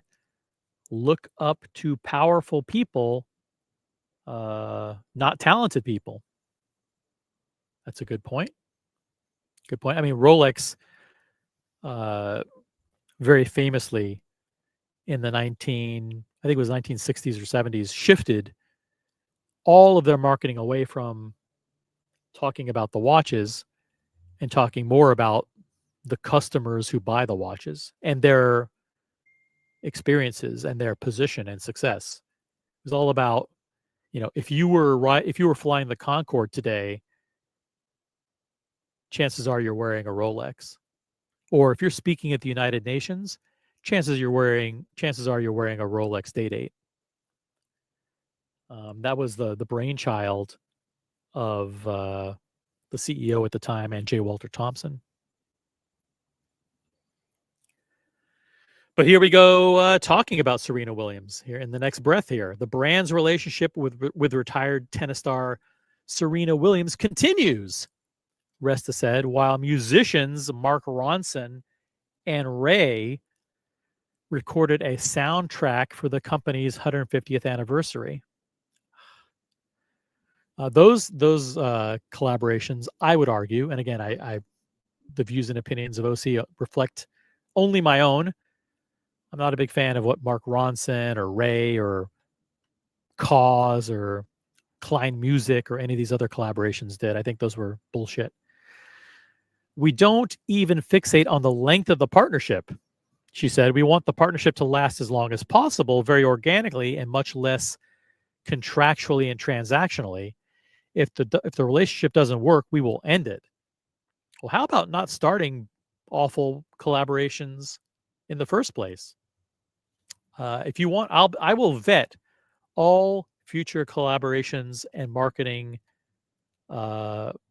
relationships. Just run them by me first, and I'll give you my opinion. I don't want veto power. I don't want veto power over the partnerships. I just want to be able to have a voice. I will give you a voice on whether or not it makes sense or not. Chances are it won't. I'm very, very stringent and diligent. I will reject probably most of the partnership ideas because I know that I think if I put together a 5-member panel of AP enthusiasts, if I put together a panel that includes Boston Collector, Buckley, Diego, MJ, and myself, and maybe a few other people, we would do a better job, dare I say, better job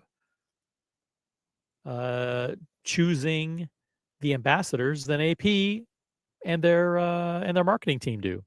This is not a condemnation of the marketing team.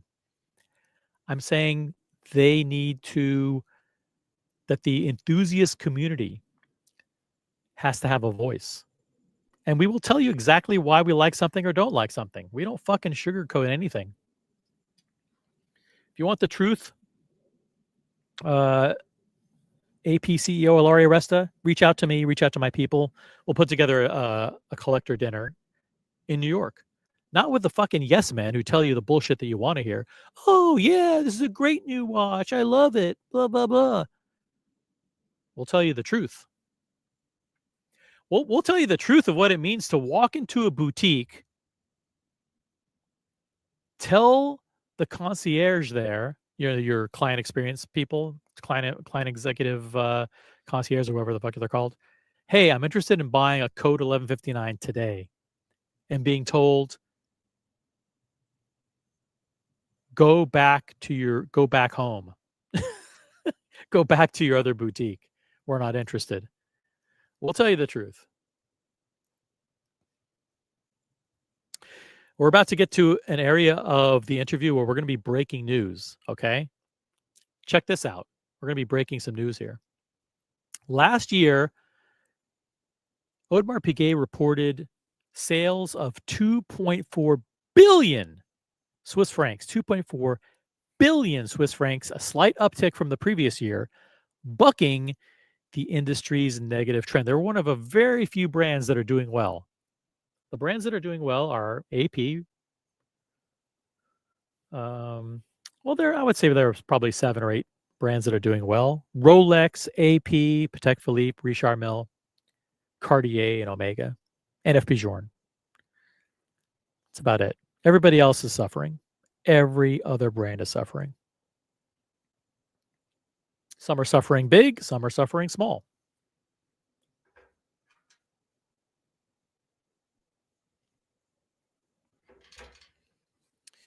If you want to jump on the panel, click on the link at the top that's pinned at the top of the chat.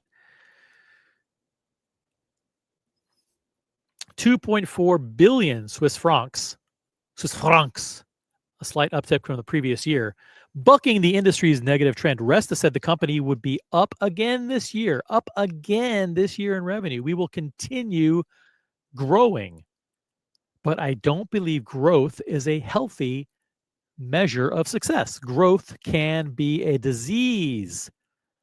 I'm pivoting the brand towards a new success measure,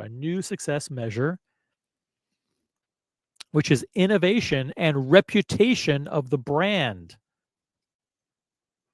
If we can meet those success criteria, growth will come. So in other words, she's changing the metrics by which the brand and the family stakeholders judge success. It's not about revenue growth year over year. She's creating new leading KPIs, new leading key performance indicators in the form of innovation and reputation. And if we have innovation and reputation and we're able to show measurable performance in those two strategic areas, then growth will come. Okay? And growth doesn't necessarily have to mean revenue growth year after year. Raising prices every year isn't a recipe for success. If we meet those new success criteria, innovation and reputation, growth will come. If we don't, growth will ultimately stop. Or I will amend that to say suffer, not necessarily stop. Um, the question that I have for is the reputation of the brand on the ascendancy or on the decline?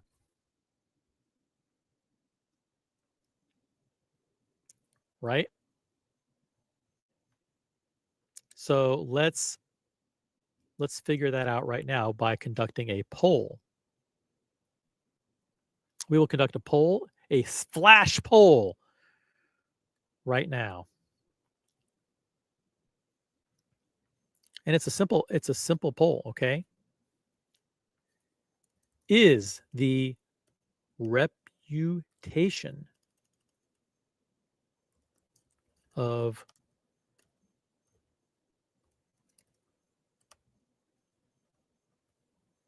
I'll do it in the form of this. The reputation of Audemars Piguet is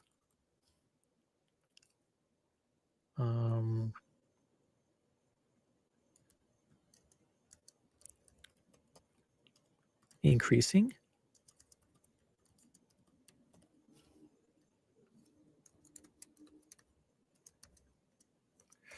Sorry, I'm just typing some stuff out here.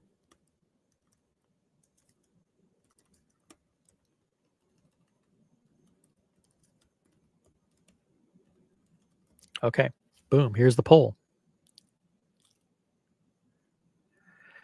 Boom, flash poll in the chat.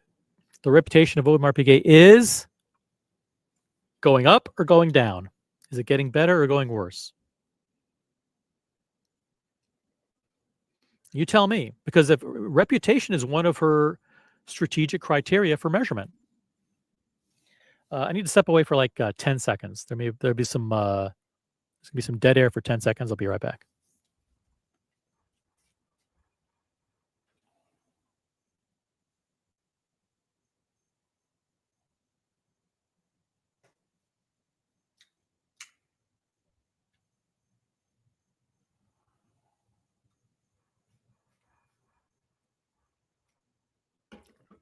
Had to get a drink.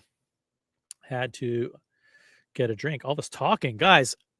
If someone wants to jump on and share the fun with me,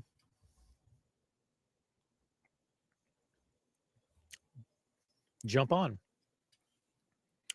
It is Original OC. I'm broadcasting live from OC Patio. Shout out to Dr. Pepper Coke, Dr. Pepper Zero Sugar, my favorite soft drink.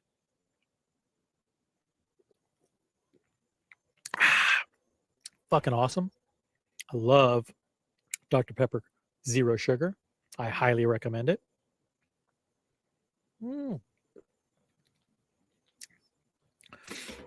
OC broadcasting live from OC Studio. Actually, OC Patio. I'm outside. I'm enjoying the outdoors while I'm hanging out with you guys.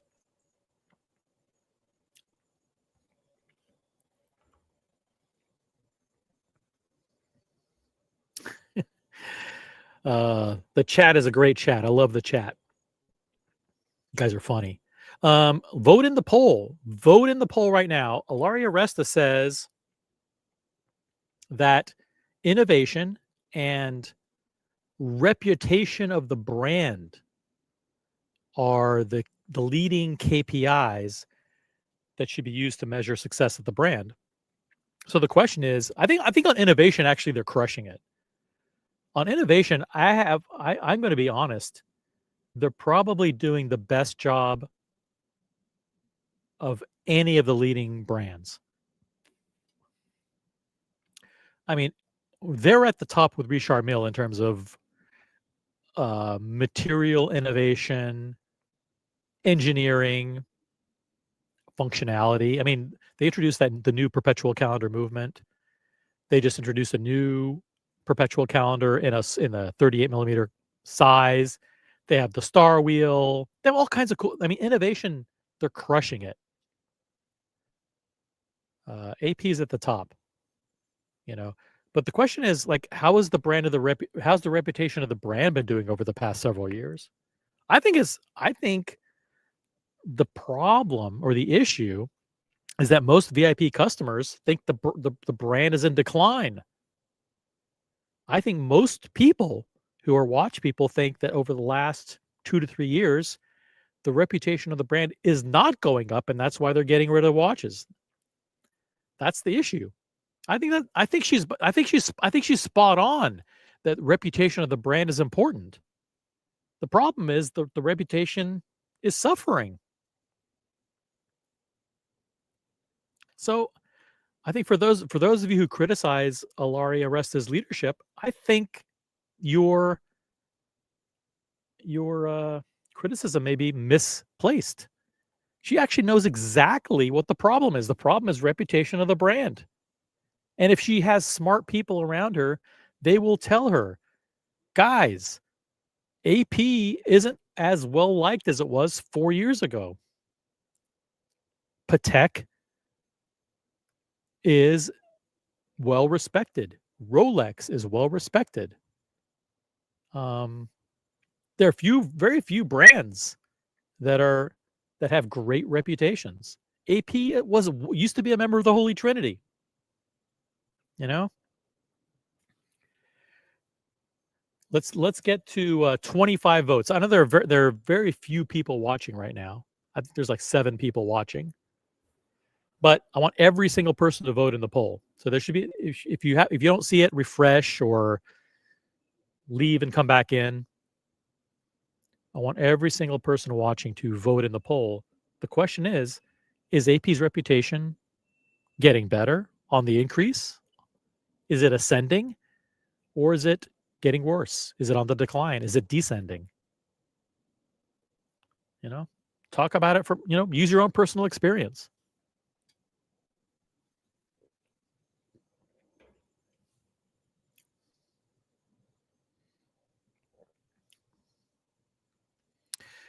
Diego M, I want to see an AP ad or some AP marketing of a guy relaxing on his waterfront property in the misty morning, sipping a cup of coffee while everyone else is getting ready for work, not some pop star. Yeah, I mean, I want to see a guy with a Royal Oak offshore on his wrist that's cruising around in his yacht. You know, where is the good marketing? Where is the marketing that shows successful people and not kids on the beach dropping their ice cream in the sand? It's a good point, Diego M. It's a good point. Vimal says Ilaria needs to do an undercover boss episode. She needs a team of secret shoppers. And I think they do this. If they don't do this, Miss Resta, with all respect, you need to have a robust secret shopper program. And go into an AP boutique as a walk-in customer. She might not be the same emotionally. She might be traumatized after that experience. Thank you, Vimal. Yeah, I think that's a good point. I think, and it's tough. It's tough running a retail operation.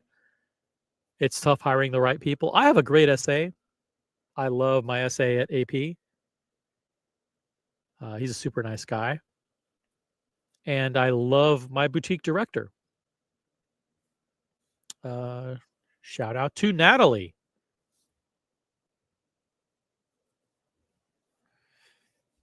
She's awesome. And I think she embodies what it means to be a great representative and ambassador for the brand at point of sale. But they need to understand that too many experiences are not pleasant going into AP. And you can't give the same bullshit answer, Miss Resta, with respect. You can't give the same bullshit answer like, well, how come when people want to buy a Royal Oak, how come they can't get one? And you say, because I'm a fan of yours and I follow all of your interviews. You say, well, it's a function of supply. And listen, we produce to exacting standards, and we won't compromise on our production. We won't compromise on how we make and assemble our mechanical movements. And so we're limited to a certain number. And that means that you'll get the watch you want, but it may take some time. That's a great corporate answer, but that's not what's happening where the rubber meets the road at the boutiques. That's not what's presented. And those aren't the people who get the watches. And you need to make sure that people who are fans of the brand, loyal customers, and loyal enthusiasts, and that means balancing the VIPs with new customers as well, doing a good job vetting and qualifying the new customers. And it's tough. I know it's a thankless job. Thankless job. AP is akin to a really nice restaurant that removed their dress code. Now they realize that was a mistake. Interesting point. Thank you, Diego M. We're about to get to a portion of the article that really does provide some hard data and breaks some news, I think. Here we go. Resta said Audemars Piguet would produce 53,000 watches this year, up from 51,000 in 2023. No figures were released in 2024. That's fascinating. According to the Morgan Stanley reports,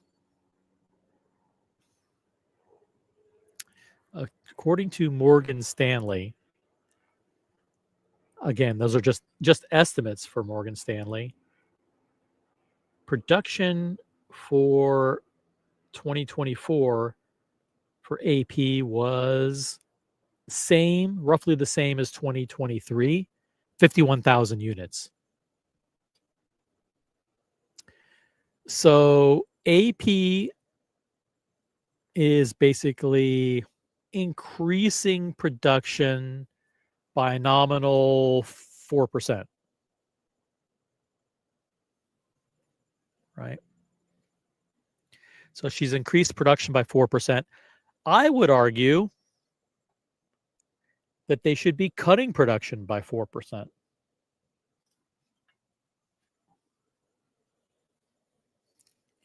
I think they should be cutting production to boost the price in secondary. And they should do a better job vetting the customers. I think they need to blacklist flippers. I think they need to encourage people who buy on the gray market and buy in secondary to register the watches so they can identify the people who originally bought the watches and out them as flippers and blacklist them. I know this may upset some of my very, very close friends.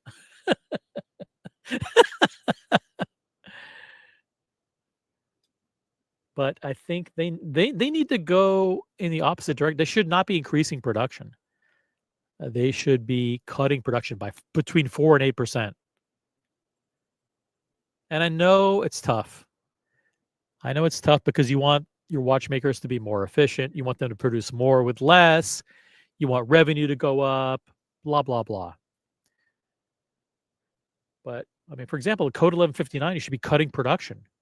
Cutting production and not making it a watch that people have to buy in order to get a Royal Oak, but making it a watch that people want to buy. It should go to only the people who want to buy that watch. If it means producing fewer 1159s, then that's what it means. Make it more desirable. You can't have Code 1159 selling for 52,000 retail MSRP and then showing up in secondary a few months later at $35,000. Can't do it. It's unsustainable. They're great watches. Those are great watches. Flyback chronographs. Beautiful time date only watches. In precious metals, stainless steel. But you can't You can't have a situation where they sell for 60% of retail within a few months. And you can't have it so people feel pressure to buy them.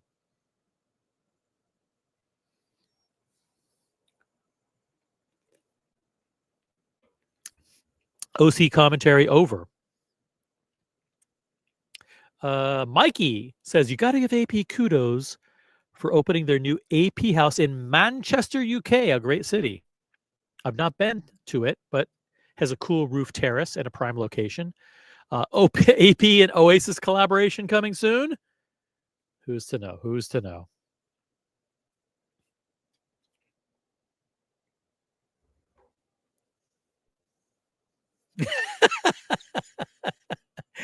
And Whole Milk always want to jump in with witty, clever color commentary. They have an AP in Manchester? Where next? Alabama?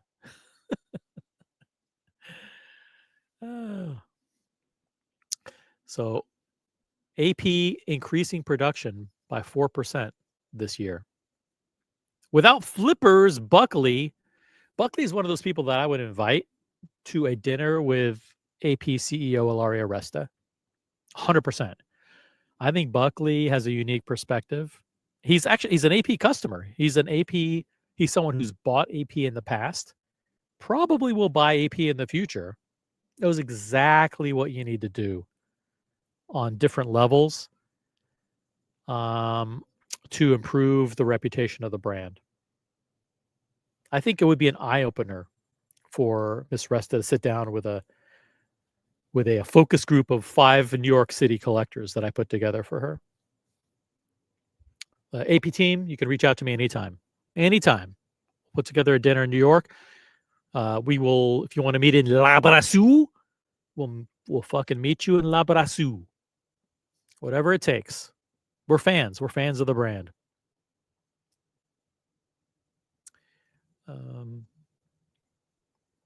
We are fans of the brand. Guys, it's the original OC channel, Smartwatch Talk for the Smart Collector. Check us out. Make sure you're subscribed. Make sure you have notifications enabled and set to all. Make sure on your iPhone that you have enabled notifications. We do live streams, and we do them without any notice whatsoever. So make sure you're subscribed. Let's continue on here. But this is news. She's basically confirming that production for 2025 is 53,000 watches. And that the company couldn't keep up with demand for some pieces, including the battery-powered Quartz Royal Oak Mini, a style-focused 23-millimeter piece launched last summer. Okay, now I'm going to assume that they can't keep up with demand because production is extremely limited because it's a brand new model with a new movement, with a new quartz movement, and they probably just want to make sure that it's reliable and durable and meets quality assurance standards before they get too many out in the market. The worst thing that could happen to AP is to come out with a new model like the Royal Oak Mini with a new quartz movement and have it get out there and have something break with it. And then all of a sudden, overwhelming majority of customers say, oh, shit, the battery died after only 3 months, or it's not keeping time, or whatever, something broke. So I'm assuming that the fact that demand outstrips supply or production is just a matter of that they shouldn't be producing that many of the Royal Oak Mini in its first year. They should be very, very careful. She said female clients, wow, this is actual data coming straight from the horse's mouth. Female clients had increased by 20% year on year and accounted for 30% of the company's customers. Is this true? This used to be 5% just a couple of years ago. I can't believe that 30% of AP customers are female clients. Do you guys believe this? By the way, the poll that's still running Let's get to, I think we got past 25 votes. Let's see if we can get to 30 votes. If you just tuned in, there should be a poll running in the chat. The poll is AP's reputation going up, getting better, increasing on the ascendancy, or going down, declining, getting worse on the descendancy? Vote in the poll. We have room for a few more slots, and let your voices be heard. In your opinion, is AP's reputation going up or down?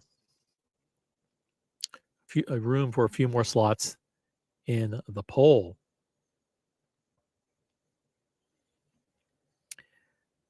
All right, let's continue on. But this is significant news from this article. We're doing live analysis, the only channel to bring you live analysis of this new exclusive interview with AP CEO Ilaria Resta. This is the original OC channel, Smartwatch Talk for the Smart Collector. Subscribe and enable notifications. Female clients increased by 20% year over year to now represent 30% of the company's customers. Production increased this year to 53,000 watches. I think production should be declining. That's what I think. But she said the company's sales momentum was mainly due to selling more high-end complications with complex mechanical functions that command a higher price. Quote from Ms. Resta: growth in the sales of complications is a much more interesting measure of growth, she said. That shows that we're doing the right complications and we're elevating our narrative and our contribution to the world of high-end watchmaking. At the upper end of the market, watchmakers have been focusing on lower volume pieces with higher values for a number of years, contributing to the industry's volume slump. That's true. Over the past 2 years, Rolex, AP, Vacheron, and others have been shipping more pieces in full precious metal. So they've been increasing the average transaction prices while slightly shipping fewer watches. So fewer watches, but higher average transaction prices by doing fewer models in steel and more models in two-tone and more models in gold. And they've been raising the prices of the two-tone and the gold models, the precious metal models, by a higher percentage than the steel models. So that's what's contributing to the revenue increases. At the upper end of the market, watchmakers have been focusing on lower volume pieces with higher values for a number of years, contributing to the industry's volume slump. Swiss export volumes have halved over the past decade. If you could do math, that means that they're shipping half as many watches. Now, most of that is on the absolute lower end on the market. Watches that sell between $500 and $1,000 or $500 and $3,000 retail.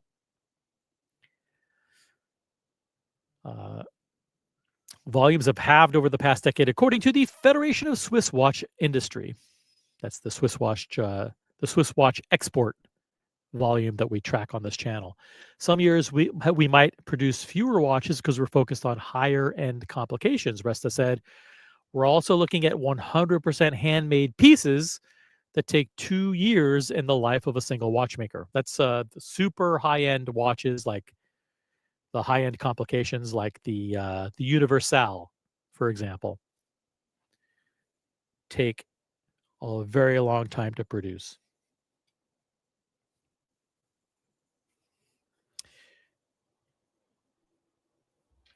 You check back in with the poll that's running. 2 more votes, guys. We have room for 2 more votes in the poll. Is AP's reputation going up or going down? If you just joined us, if you don't see the poll, refresh.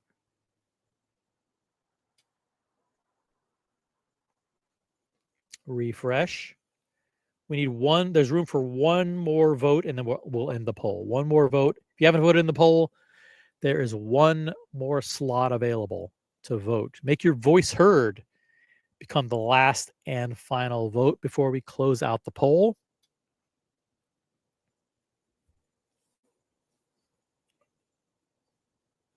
We will do nothing until we get one more vote.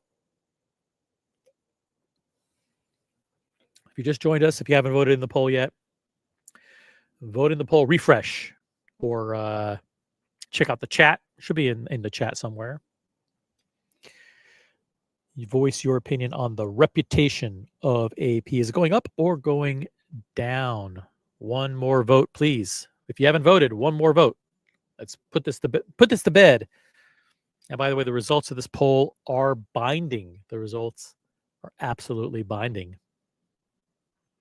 No hanging chads here. The results reflect the true sentiment of the Global Watch community.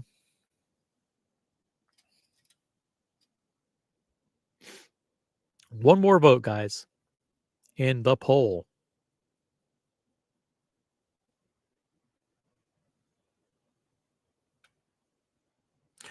Tobister, by the way, says, last time I walked into an AP boutique, they had 0 watches on display and nothing available at all. They were snobby. Well, AP has changed its model. They don't show watches anymore. You have to sit down with an advisor and talk about your journey, and they'll bring you whatever watches you want. They do have watches there. Plenty. They have everything. But you're not going to walk in and see a fucking display case.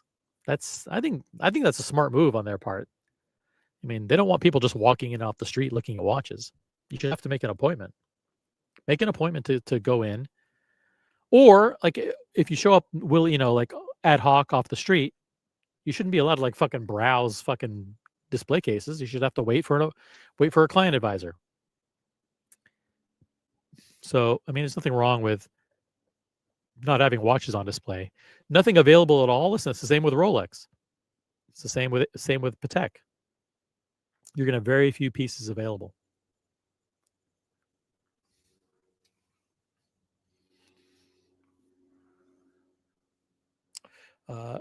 There's a poll running right now. The reputation of AP is going up or going down. We need one more person to vote in the poll. If you just joined us, vote in that poll.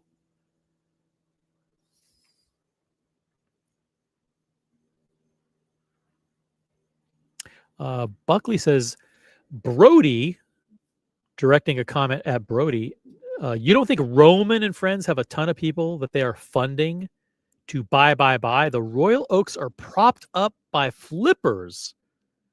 Nobody needs 10 Royal Oaks.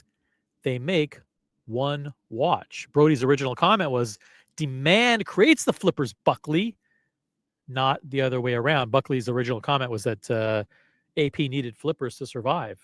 And if they didn't have flippers, they would die. Interesting comments here.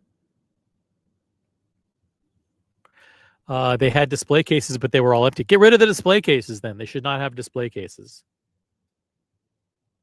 You do not need display cases.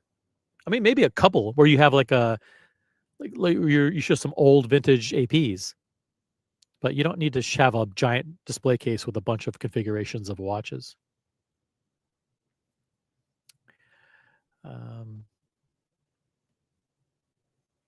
All right. The poll, we've got tons of people to vote in the poll. Thank you, guys. And the results are binding. The reputation of AP is going down 84%. 84% of you say the reputation of AP is going down. Only 16% of you say the reputation is going up. So, like Miss Resta, AP executive team, this is the sentiment of the Global Watch community. This is the sentiment of the enthusiasts. Your collectors are here. Your customers are here. They are telling you the perception of AP's brand, the perception of your reputation is going down. We can help you turn it around. We can help you bring it back up. We can help start the process of turning things around. but you have to give us a seat at the table. We're happy to provide our input because we love the brand. We want to help. We want the brand to survive. We want the brand to succeed and thrive. We want to buy watches too. We want to buy APs. But who wants to buy a brand where the reputation is in decline? Who wants to invest in and be loyal to a brand that is abandoning the core values of the community? So I think these are important things to consider. We want to help make the reputation better. Next spring's appearance at Watches and Wonders in Geneva will be welcomed by the show's organizers and its exhibitors. Rolex, Cartier, Patek Philippe, and Chanel are among the big hitting brands that backed the show at its inception in 2022. But AP, estimated by Morgan Stanley to be the fourth-ranked Swiss watch company by sales, had until now declined to participate. The other brands that do not participate are Richard Mille, Breitling, the Swatch Group, which includes Omega, and Longines, have also not yet exhibited at the fair. Looking at the bigger picture, Resta said she was confident the industry would bounce back, but stressed the need to stay the course. Is it tough? She said, yes, it is. But pulling the plug now, what does that mean? Pulling the plug now. What does that mean? Pulling the plug on what? Pulling the plug now would be the worst thing that can happen. So we will continue to invest. There is a client for our watches, and the number of clients is increasing.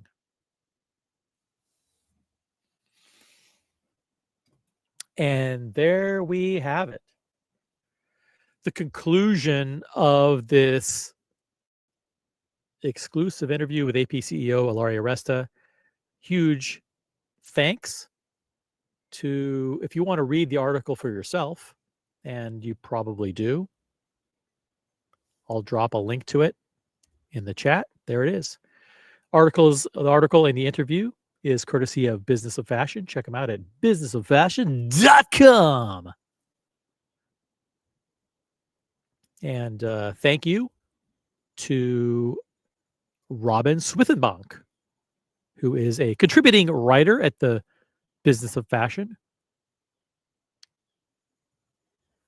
There we go. Yeah, so there we have it. Breaking news. Breaking news, live analysis and coverage of this new interview. And now I will open it up to the panel. I'll invite you guys to join the panel. By the way, breaking news today that Francois Paul Journe, CEO of FP Journe, maybe he is, I'm not sure, that the brand that bears his name is increasing prices. They are increasing prices by a whopping 21.5%. That's right. The brand will be passing along so-called increased costs of business due to the tariffs, passing those costs along to the customer. Nope. The company will not be paying it. The government of Switzerland will not be paying the tariff. You, the consumer, will be paying a 21.5% tariff increase on the cost of FP Journe going forward. FP Journe raising prices by 21.5%. And Buckley just dropped a note in a private chat to me. Do you want me to share that publicly, Buckley? About I'm happy to share it publicly if it's confirmed. If you know, if you have a valid source.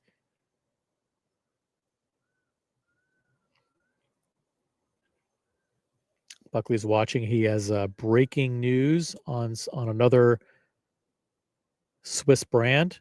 Or if you want to jump on and share the news, if you know yourself and your source, feel free. The link is pinned at the top of the chat.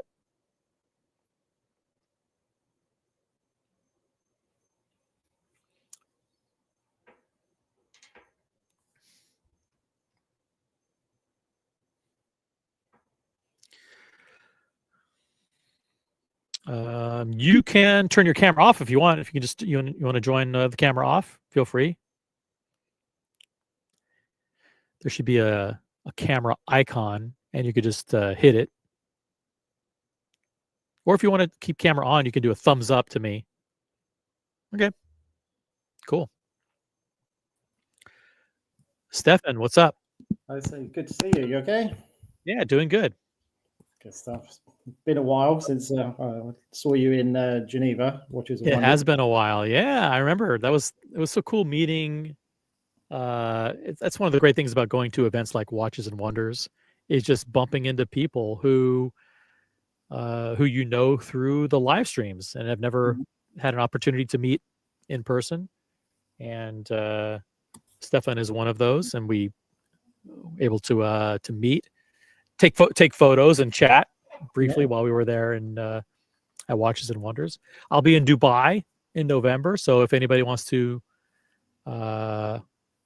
meet up in Dubai, reach out to me. What's up? How you been? Yeah, good. Thank you. Good. I mean, I enjoy the streams. I just thought I'd pop on because I've been listening to you. It doesn't sound like you've had anyone on this evening, or if you have, I've missed it. But a lot of the time with your streams being on, I'm either dealing with sticking my kids to bed, or it's on really, really late for me and I don't get to watch it live, so I catch up. So I thought I'd pop on and say say hi. Yeah, thanks.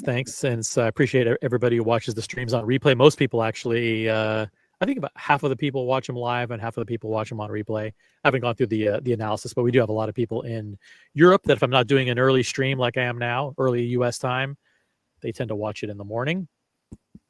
So what's been new with you? I mean, over the past several months since Watches and Wonders, you've seen the industry kind of go through ups and downs. Patek Philippe with raising prices, Rolex doing very, very well, but also the prices of their watches too.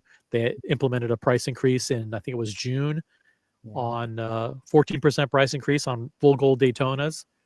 And what's the perception of, that you're seeing out in the market there? Yeah, I mean, I've got quite a few friends here in the UK that are collectors, and it's interesting times. I mean, it's an expensive hobby to start with, and it's getting an even more expensive hobby. I don't have any Patek Philippe or RAPs. It's something I would like to get into. I'm very fortunate to have a very good Rolex AD relationship. So I've got a number of Rolexes and some Omegas. No, it's interesting keeping an eye on the market, but it's, do you find it to be discouraging or encouraging when the current state of the market? I mean, what are the factors to you that make it as a collector, as a hobbyist, someone who watches these kind of live streams and you tend to be on the pulse when you watch these live streams, the pulse of what's happening on a daily and weekly basis. Is the sentiment encouraging or is the sentiment discouraging about the state of the market, the state of the industry and the hobby? Yeah, I think, I have been very lucky to get some very sought after pieces in the Rolex world that I've kept and not sold. So I've completely missed the whole boom where I potentially could have made a lot of money, and a lot of those pieces have come down. So I've never been in it for being a flipper and making money, but maybe that's a bit stupid on me. Maybe I should have done. But it's interesting to see. I mean, I suppose it's like all these things. There's those pieces you want and aspire to, and all of a sudden you're looking at it and think, oh, there's some lovely new pieces coming out, and they just feel like they're getting a bit further pricey. They're further and further out of reach, right? Yeah. So I mean, I'm married, I've got kids, I've got school fees, other commitments, all sorts of other things in my life to pay for, and so I haven't got endless deep pockets of for spending on watches. But that's interesting. I think it's interesting. It seems like, I don't know, it's hard to summarize because I think it's quite interesting to see what's going on, and that I've got that belief like with Patek, they've got that belief to keep, putting those prices up, making it more exclusive, making it harder to get. And, I suppose it is a little bit off-putting in some ways because I'm very comfortable going into my Rolex AD. I know them well. Yep. The thought of going into a AP or Patek dealer now and being a very different experience, like you say, with them not having anything out or trying to have these conversations or starting a journey, all of a sudden feels like, can I be bothered in some ways? Maybe if I was going to go that route, I may well market just because I might buy one. I don't think I could really afford to buy multiples. That's the thing is, if you're one of the most fascinating things about the journey with both AP and Patek is if you really want one and only one piece, they've almost created an incentive for you to go to secondary sources to get those pieces because they're available for less. Unless you want I'll say this: if you only want a code 1159 or an offshore diver or a regular offshore, those are going to be cheaper in secondary than they are from retail. But if you want a Royal Oak, it's still cheaper for you to go to secondary and buy that one piece from them rather than going through this artificial journey that some of the points of sale want you to go through, like to buy 3 pieces or 2 pieces to get the Royal Oak. So, and the same is true with Patek. If you want a Patek dress piece, chances are you'll find one for 20 or 30 or 40% less in secondary, depending on the year and condition. And if you want a Nautilus or an Aquanaut or a Cubitus, if you could afford the 80, 90, or 100,000 pounds that it costs to get one of those, it's cheaper. It's cheaper for you to pay that. As ridiculous as that sounds, it's cheaper for you to pay that than to buy a Calatrava and a complication, or a grand complication and a ladies watch, or whatever the combination is. Chances are you won't get to a Nautilus by your 3rd or 4th or 5th piece anyway. So if that's the piece that you're seeking, they've priced themselves, to establish a relationship at the primary retail level out of the market. So it's really fascinating what the differences that those brands are versus Rolex, where even though it's super expensive to buy a Rolex, 50,000 pounds for a day-date, or 40,000 pounds for a day-date or Daytona, at least you feel like your investment in that relationship is safe. Yeah, and that is, that there is that side to it, in that, yes, you're putting a decent chunk of money into something. It's nice to have some decent retention in it should you ever want to change or something. I'm not buying them for investment or for that. I do wear everything. All my pieces do get worn and have scratches and stuff on them, but at the same time, you never know what comes up in life, whether you need the money or you want the money for something else. Right. Is there a Nautilus or an AP or anything from any other brand that's I would say like different than Rolex and Omega that you wouldn't want ever? Both, to be honest. I would like a Royal Oak, and I've liked one for a long time, even back in the day when everybody was crazy about the offshores. I was never a fan of the offshores. They were always too big for me. I've always liked the idea of Royal Oak, but I probably would just look to buy the one. And then same with Patek, I'd probably look to buy one, and probably want more of one of the dressier pieces, just because I'd like something precious metal on leather. Again, just from a lifestyle point of view, I've got quite a, desk-bound business that I run, but I've got young kids. So again, Rolex works well because they're usable. And when it comes to swimming, bath time, all that sort of thing, I can wear those. They're reliable. They're not going to break. You don't have to service them until they break, which is Patek for special occasions is something I do aspire to.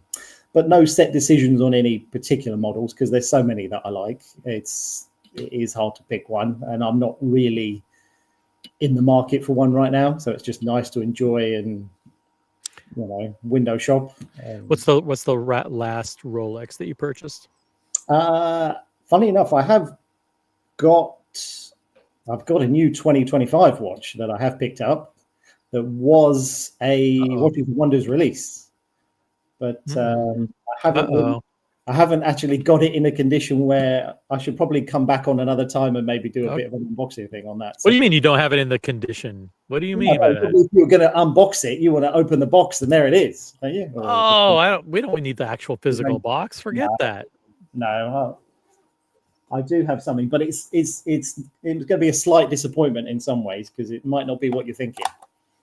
No, nothing that gets unboxed or presented on one of these channels is disappointing unless you're watching some of the other channels. Which on this channel, everything's great. But no, what I bought is actually it's not. This is not something for me. This is a gift. All right, holy cow! Oh, it's the Lavender Oyster Perpetual. Yeah. And that's at the 34 or 31? That's 28. 28. Okay, so most people don't know that the Oyster Perpetual comes in 5 configurations. So Oyster Perpetual 28, 31, 34, 36, and 41. Yeah. And the Oyster Perpetual 28 that's the classic ladies size. I mean, the classic Datejust and Oyster Perpetual size for decades and decades and decades was always 28. As a matter of fact, it's the official size of what they call the Lady Datejust. I'm not sure if it's officially called that collection, if it has that name today, but the 28 millimeter has always been the traditional women's size, and the Oyster Perpetual also comes in the 28. And I love that version of it too. There are versions of the Oyster Perpetual that I like, the smaller sizes, because they don't have the double batons. That is true. Yeah, that is true. That is one piece I like as well. But, show it. If you could show it, pick it up and show it again. Bring it nice and close. Look at that. Yeah. That's again something of the a feature of the smaller models. That's once you go to 36 and you go to 41, I believe, you're getting double batons. We'll give you a little comparison, shall we, just to see. Woo! Yeah. The Pepsi, big difference. Yeah. It's. What do you have on the wrist? So that's what I've been wearing. That's what you. That's what you have on the wrist. Yeah. Hey guys, it's Pepsi Monday. Pepsi Monday. Okay. You know, there are people in the UK. Muhammad Ali, a famous viewer supporter of the channel, that waited 3 years, over 38 months, I believe, before he got the Pepsi. So it's like, to have one is not, we shouldn't take those things for granted. There are people in the chat, I'm sure, who've wanted to get a BLRO, who've never been offered one. So it's like, it's tough. Yeah, no, it is. I mean, like I said, I got mine in April 2019. So I got it. That was when my eldest son. Oh, really? So when my eldest son was born, I bought that, and I bought a watch for my wife at the same time, and I had his date of birth on both cards. So yeah, and I've been very. I didn't even know about watches till 2020. So like, you're vintage OG. You're an OG collector. Pre-COVID collector. Yeah. For quite a while. Let's see. Let's go to the chat. If you have questions for Stefan, by the way, you pronounce it Stefan or Stefan, by the way? Stefan. Yeah, Stefan. I knew it was Stefan. You've been on before. So yeah, Stefan, by the way, also is on. You're on Instagram too, right? Yeah. To be honest, I don't actually really. I used to have a separate page for sticking everything up. All right, never mind. All right. Never mind. If you have a question for Stefan, type it in the chat. Let's see here. Yeah. So the last one was it. So what's next on? Do you have a formal request for something right now? Funny enough, I have emailed my AD about the supposed 41 mil lavender that's coming out, because I thought, it'd be nice to have the matching piece to go with that one. That's a rumor. I don't think it's confirmed, although there's. I don't think it's confirmed, but I've funny enough, I just heard about it from, I think, your previous show. Yep. To somebody else I know, and I've sent an email off. It's the evening here, so it won't get picked up tomorrow. I apologize to all authorized dealers around the world if we're creating a flood of people contacting you asking about this, but I think that's just a natural result of what happens with if I come on and say, listen, chances like like in the Rolex 80 system, like whatever it's called, Rolex Plus or Rolex Pro, you know, that the system that they have to use where they check allocations and order. Yeah, it's called My Rolex World. Exactly, My Rolex World. You know, if people are seeing a configuration of an Oyster Perpetual 41 reference number, and they're now seeing the pink and the lavender classification code there, then there's something to it. So we had a responsibility, because we heard about it, to break the news, and then people started contacting their ADs, and then those essays started going into the system, that My Rolex World, and checking for themselves. So I think it's been confirmed at this point. But what am I supposed to do? Like sit on my hands and not tell anybody? No, like I appreciate the heads up. It's very interesting. So I thought, I'm going to jump on I have not reached out to my SA and asked for the watch. It's like as conflict of interest. I wanted to I reported it to my friends first.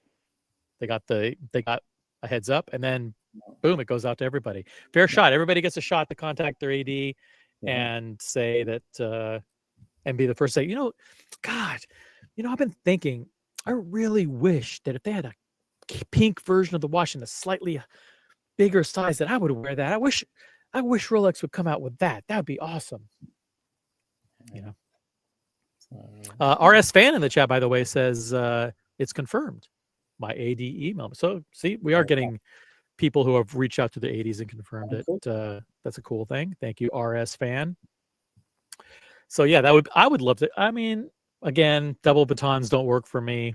I would rock that candy pink with a pink T-shirt all day long. Me too, definitely, yeah. But that's a good safe buy. You don't have to shell out 30,000 pounds to get it. Yeah, it's somewhere between 5,000 and 6,000. Yeah, like probably goes for over retail. Not that it matters, but it does. We want to watch. I am a bit of an idiot. Well, that's where I say, am I a bit of an idiot or not when it comes to that? I've never sold anything that's. When I got my Panda Daytona in 2021, and I'd literally had it for about 2 or 3 weeks, and then we went to the what was the London Watch Show, and I wore that, and it was just basically it was the London dealer Rolex show. And at those times, those watches were going for 35,000 pounds. Well, or even more. So I had dealers offering me 40,000 on the spot. So they must have been looking. And that was a 10,000 pound watch at the time, right? Something like that. Yeah, I paid 10 something for it. And looking back, I'm thinking, maybe I'm an idiot. Maybe I probably should have sold it then. But I'd only just got it. I wanted it for years and years and years. I got it. I've enjoyed wearing it. I plan to keep it, but that's a fascinating dynamic, because actually we had a Zoom call just the other day where one of the topics was, what price is your asking price where you would sell that watch, whether it's a Daytona or whatever watch that you consider your grail watch of your collection. So like I have a 126 500 white dial Daytona. You have a 116 500 white dial Daytona. The question is, what would it take if 40,000 pounds wasn't enough? Like, in your mind, here's a hypothetical way. Hold on a second. Okay, go on. Knowing what you know now, would you have sold the watch for 40,000 pounds back then? From a monetary point of view, nope. That doesn't. But the question is, would you, knowing what you know now, if you could go back in time, would you sell that? And presume. And by the way, the intangible part of that is that your dealer, Mappin and Webb or Goodsmiths or whatever the fuck they are, you're a guy there. They might find out about it. Like they say, so you have to calculate that risk into the equation and determine, like, hey, it may screw up stuff that may happen for years and years or decades into the future. Is it worth it to sell that? Would it have been worth it for you to sell it at 40,000 pounds? For me, I think I've made the right decision in keeping it. Is that crazy, guys? What has this hobby done? Well, guys, someone has purchased a 10,000 pound watch. Yeah. And then someone offers you 40,000 pounds for it, and we say no. Yeah. That, and looking back in retrospect, you say I made the right decision. Oh, yeah. That what is it? What is Yeah. it about the hold, the grasp that they Yeah. have over us? That, hey, there's a risk that I may be cut off, and my relationship may be damaged, and I Yeah. may not be able to buy future Rolexes. I think this is a psychology that is It is. Yeah, I probably mean, unique yeah. to us, that we would, even to this day, if someone probably offered you 40,000 pounds now, you would still say no. I would more than likely still say no. But Uh, it's been a long journey. I mean, when did they come out? They came out 2016, was it? Something like that. 2016 with the black So, ceramic bezel. so I've wanted one since then. I eventually got one in 2021. But then at the same time, yeah, you do play the game. You know, you regularly go in to visit, have coffee, and you've got to, you know, I make sure every time I'm wearing a different one is in, I've still got them. I'm not a flipper. You Yep. know, if I'm trying to get myself, there's various interesting things that have got very interesting dials that I would like to get my hands on. So I'm always trying to sell myself of the profile of I'm a trusted pair of hands. That, you know. Well, you've done very, very well to get a Pepsi, to get a lavender OP, and to get a white dial Daytona. So, I mean, that's very, very difficult. Diego M, by the way, says clean fingernails, great hair. He's talking about me, obviously. Decent 5 o'clock shadow. Not all the Brits are bad. bad, yeah. Well, it's I'm mixed. I'm half English, half Italian. So that's And probably you forgot great teeth. great. So there you go. not Not as good bad as teeth. How not about as good that? as yours.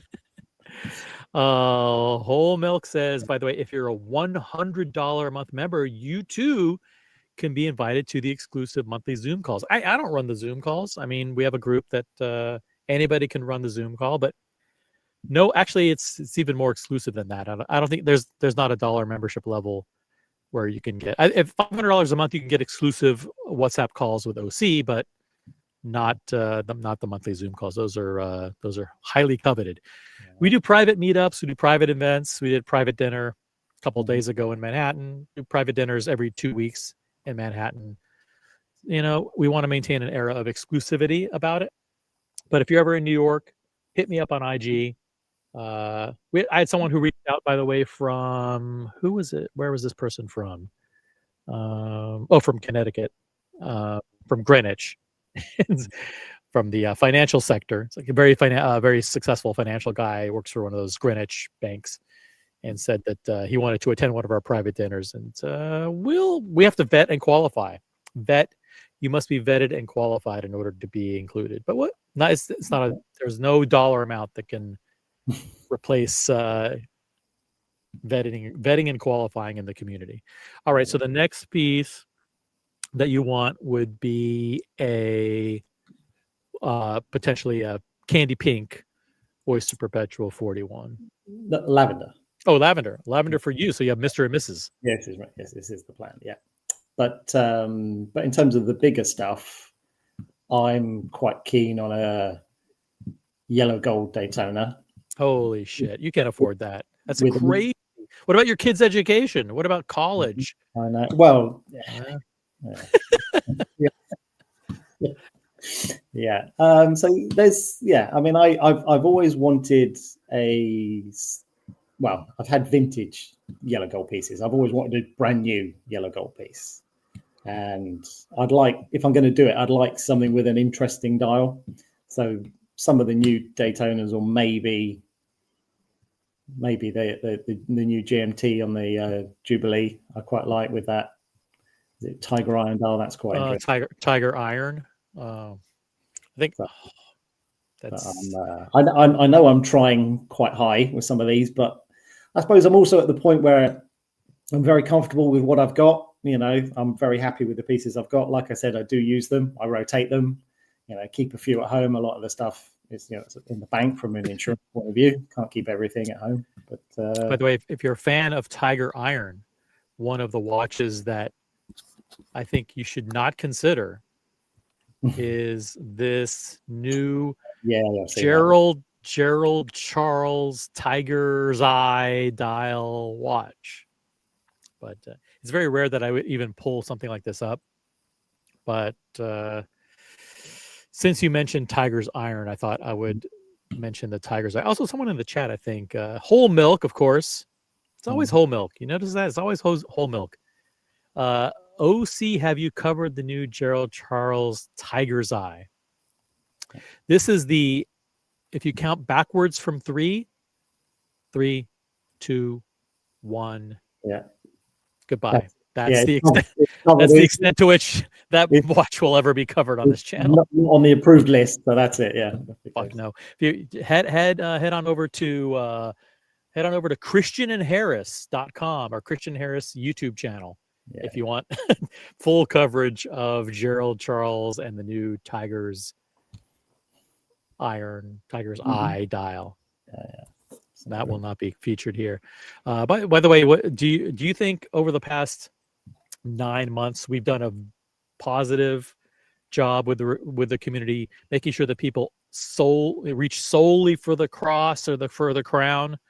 I mean, it's up for review at any time, but no, I think it is very sensible because, like I said, it's an expensive hobby, and when I think of my own journey from starting at the beginning, buying pre-owned, I started off buying pre-owned Rolexes, and then made the step to buying my first new one, and then you end up buying more, and then it isn't it, you do end up putting a lot of money into this, and the last thing you need is to lose a lot of money. I've bought loads of different cars over the years. I've lost loads. What are some of the key automotive purchases that you've had in your all sorts collection over the years? I've had a couple of Porsches, BMWs, Mercedes. I've had all sorts of German stuff that you buy it and it just loses loads. I've even bought, I've had a few electric cars and stuff as well that have just absolutely tanked. My wife quite likes Tesla, so we've had a couple of those, and they've just nosedived with value. So you're losing crazy money on those. But at least now there's tax efficient ways of getting those, so at least that's not so bad. But when it comes to watches, it's a nice hobby because you can easily store them. But it's nice to always kind of know that it can retain a decent amount of value in case you ever needed it. But if you don't, you can enjoy it. And I'm just thinking, when do I get to that stage of maybe do I want to consolidate and maybe go for some bigger pieces? Because I like a bit of vintage as well. So I've got a few older vintagey pieces, but I know those. And you bought those when they were affordable, or you bought them even though they were? You said, well, when you buy pre-19, you probably got some good deals. Yeah, but again, they're not ones you're going to be super hot on. So I've got a couple of vintage Amigas with me. So I've got a 1970 Speedmaster. It's a 69 model. Nice.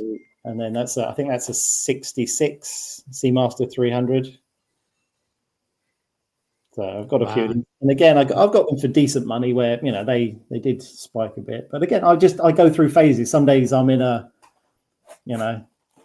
bit of a vintagey mood and I like a bit of old school vintage, and other days you want nice and modern and easy. And and the car collection, what's your daily driver? So at the minute I've got a 5 Series BMW as a daily driver. Is it just a regular 5 Series or is it like an M5? No, it's not an M5. Okay, got it. Regular. I was looking at I saw an M5 in the showroom the other day. Man, it was $140,000. It's crazy.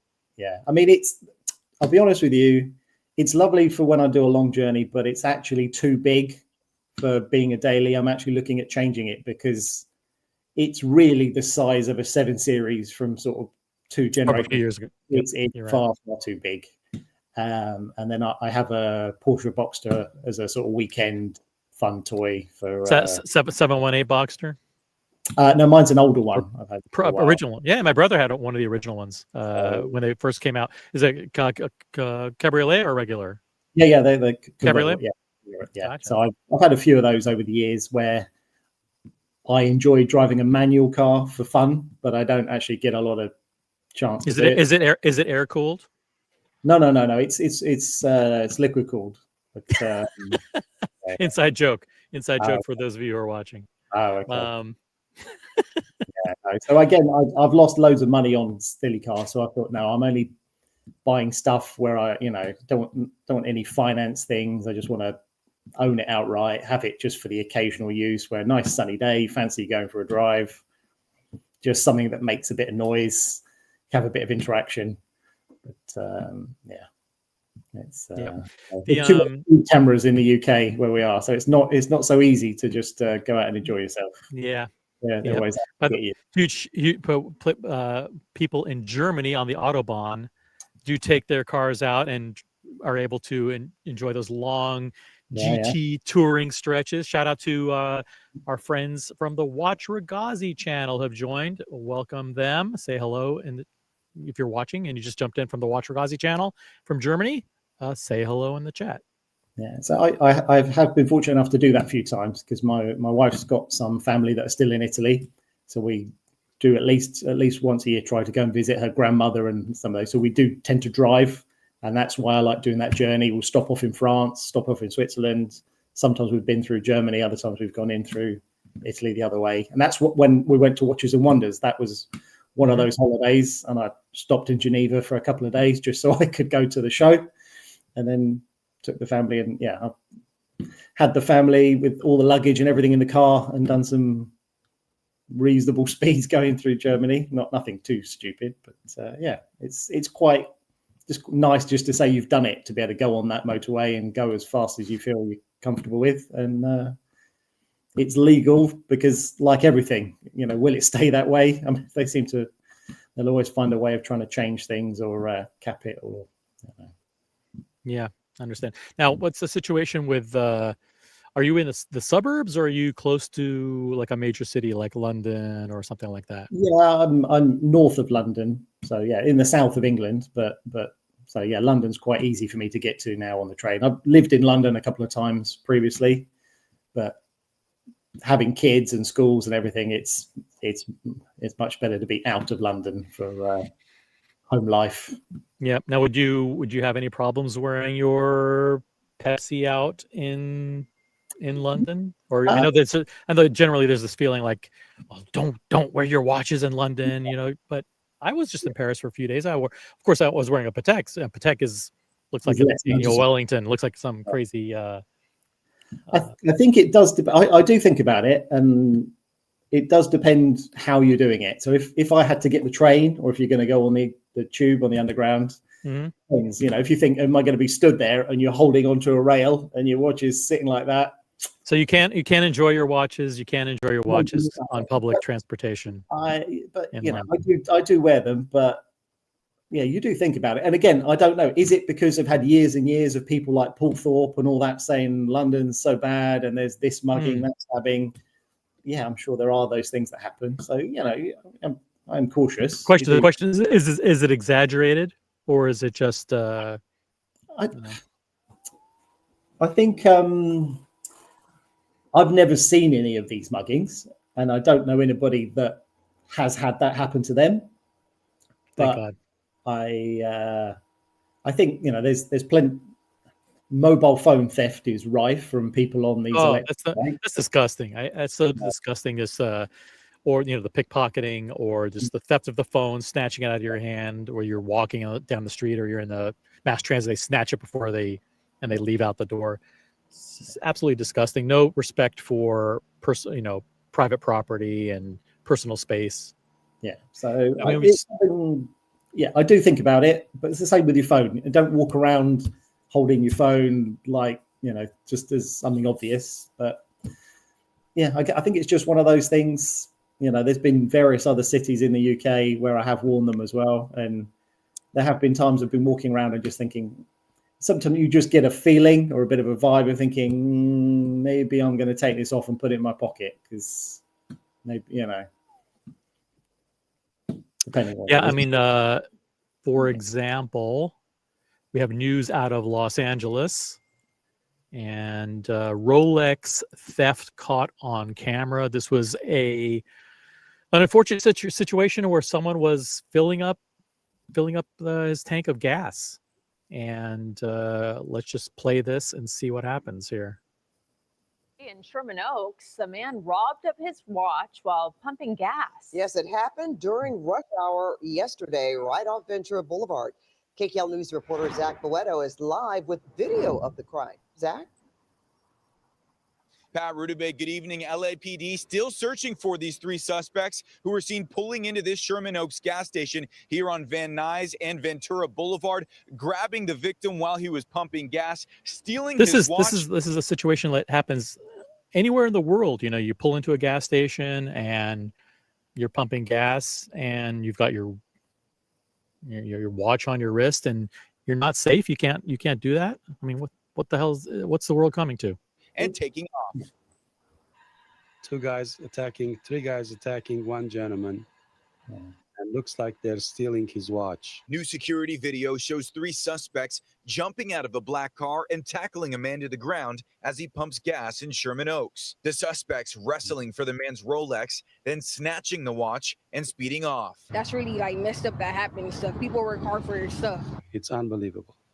It is unbelievable. It's scary. LAPD says this all happened just after 5 o'clock Thursday night near the intersection of Van Nuys and Ventura Boulevard, right across the street from a watch repair shop where the owner of 34 years says he's beginning to see these types of watch robberies happen more often. They're not afraid.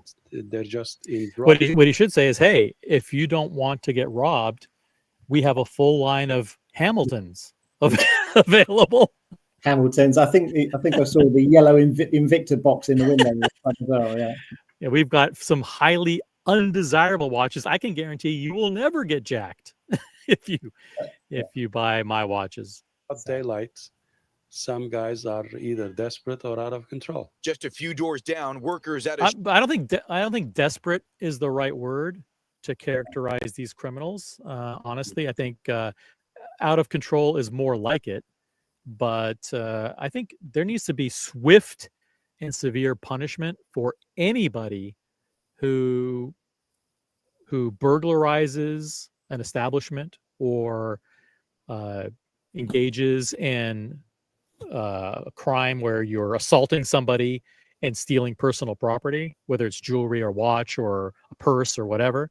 I think these people need to be thrown in jail for long periods of time. There should be zero mercy for these people. And again, my opinions are only the views of myself and nobody else, but I don't think this is the kind of thing that should be tolerated in a civil society where respect for personal property and personal safety is compromised.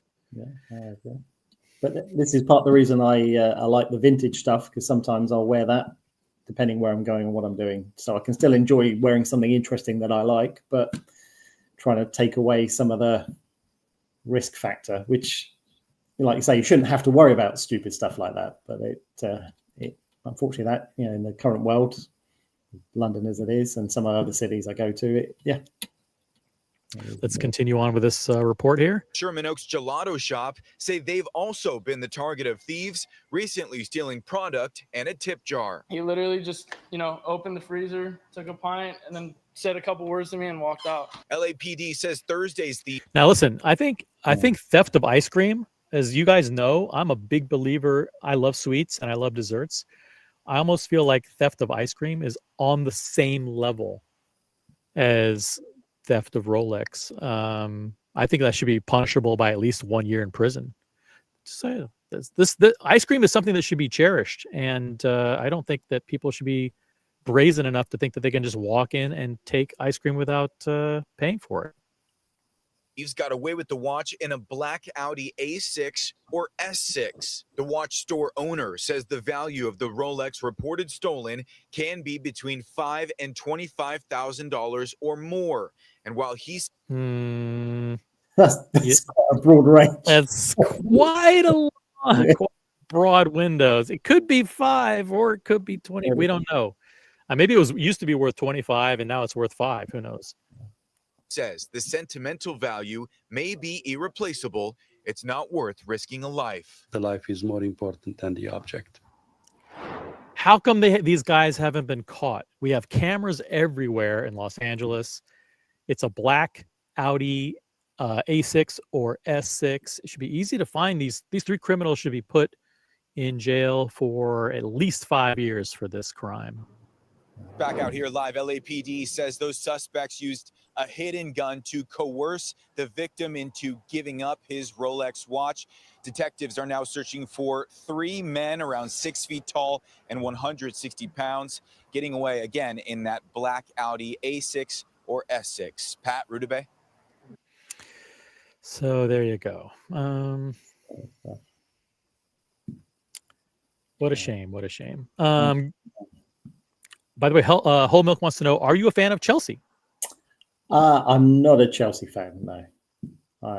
Great. I like football's not my top thing. I like football, but it's not my top sport.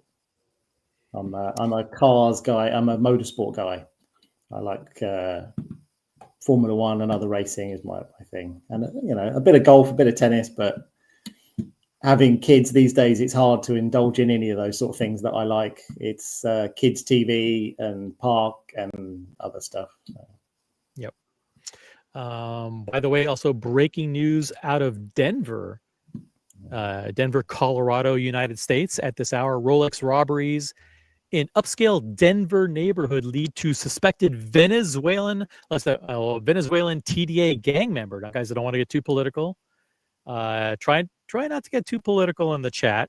It's okay to voice your opinion, but try to not descend into partisan politics. But let's, news being reported from Denver at this hour here. Let's see. This live tonight from Cherry Creek North. And Bryant, who exactly are these robbers targeting? Kelly, we've learned that the victims in these attempted armed robberies were residents of this Cherry Creek North neighborhood, and they were prominent citizens in this area. Let's Diego M. Welcome to the panel. Hey, good day, mate, Stephen. Just making sure you can understand me. Good day, yeah.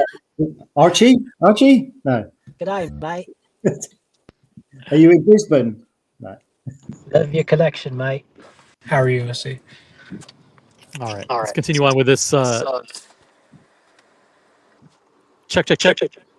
All right. Echo. Hold on. Let's continue on with this investigation out of Colorado. Lifestyle taking part in a series of armed Rolex robberies. Your investigator Brian Moss has been looking into those cases. He joins us live tonight from Cherry Creek North.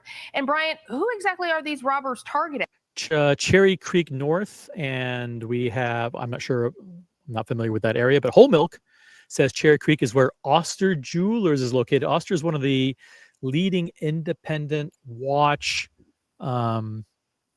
dealers in the United States.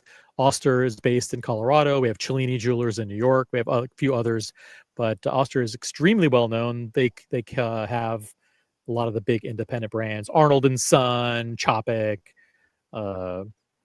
Resence, those kinds of brands you would find at Oster Jewelers. Thank you, Whole Milk. Appreciate it.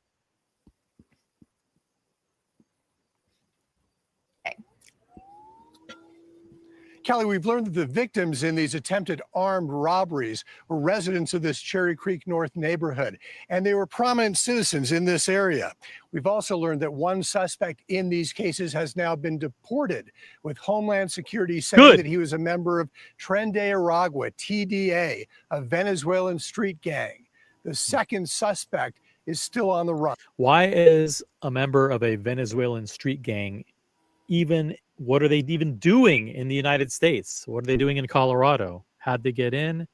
Again, I don't want to get political, but we need to make sure that our cities and municipalities are safe and free from organized criminal gangs coming into our country.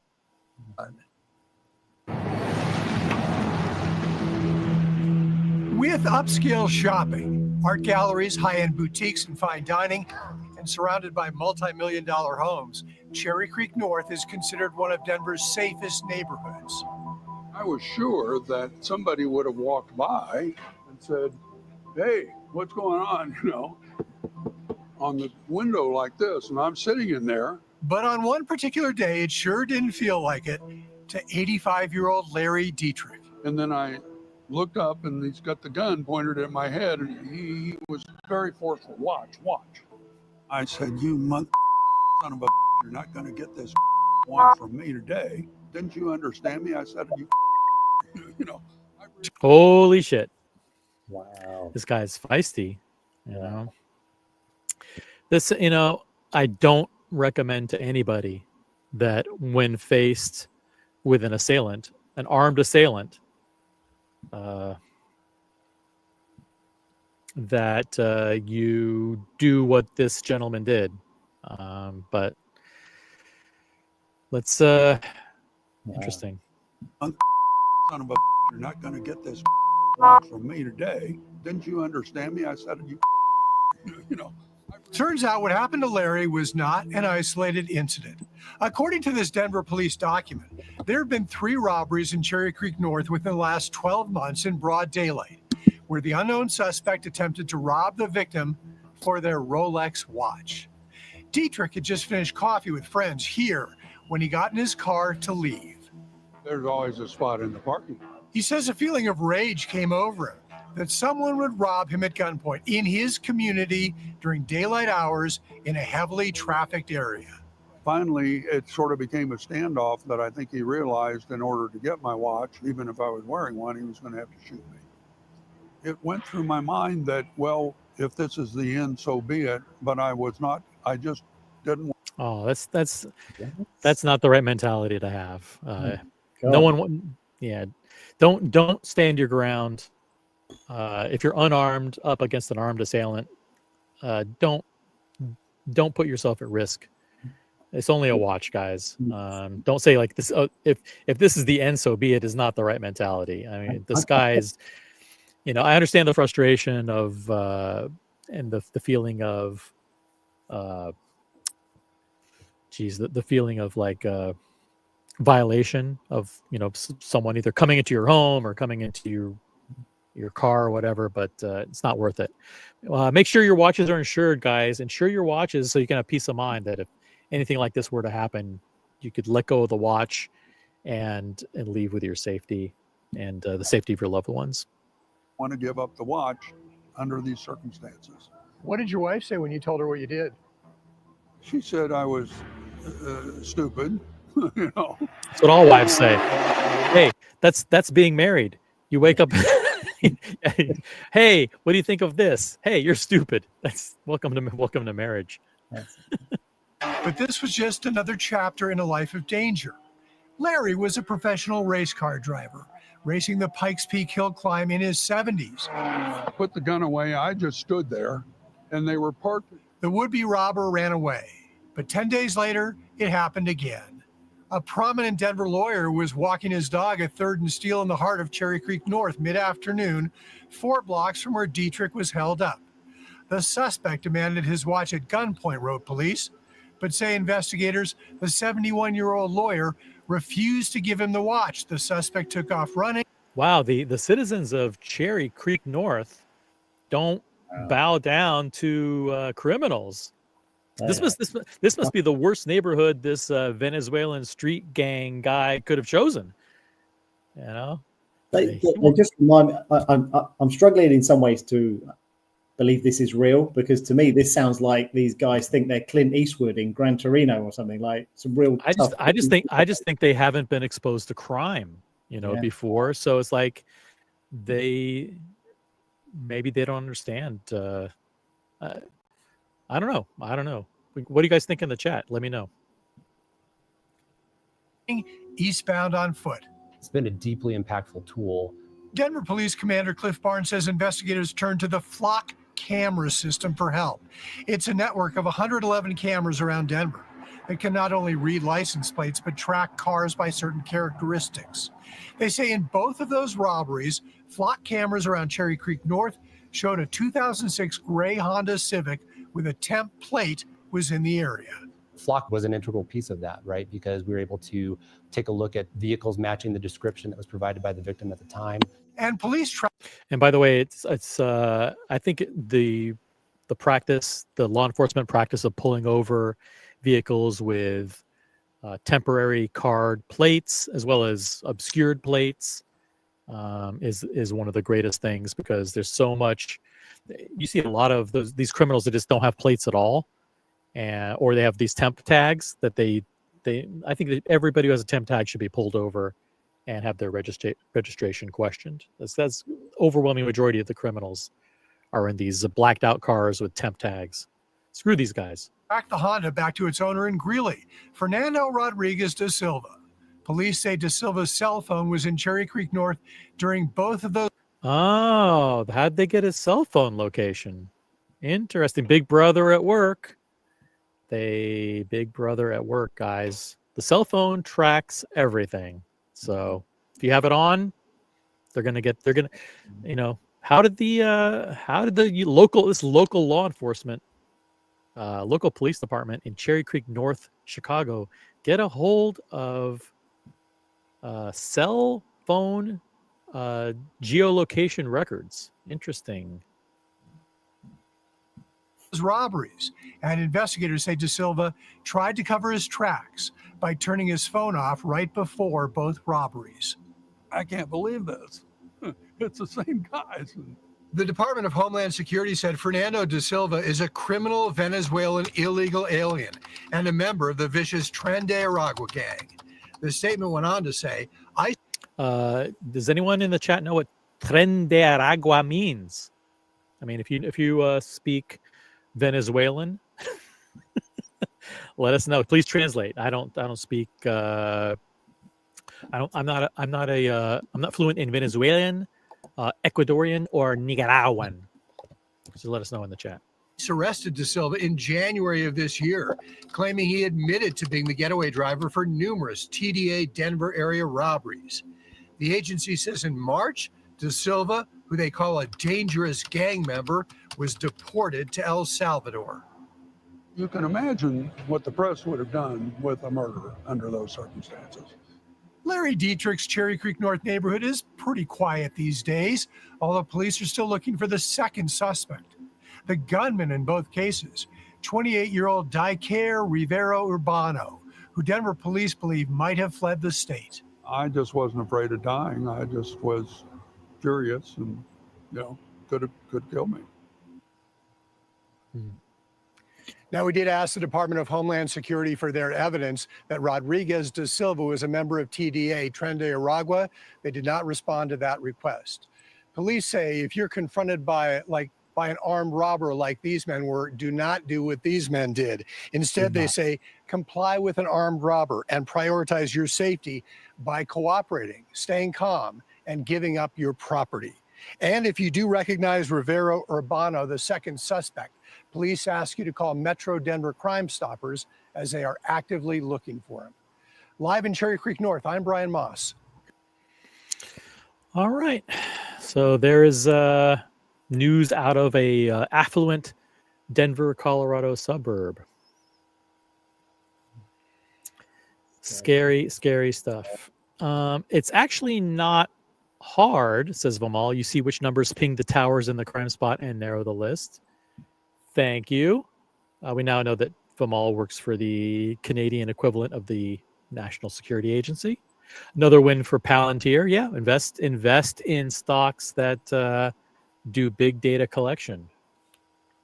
It translates to Bremont collector in Nicaraguan or whatever it was, Venezuelan. Cool. Well, good stuff. Good stuff. Obviously, I'm going to have to say my goodbyes because it's Thank you, Stefan.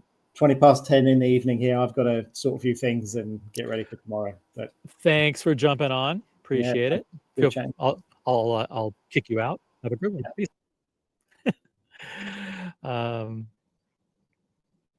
If there's anybody else who wants to jump on, I'll drop the link.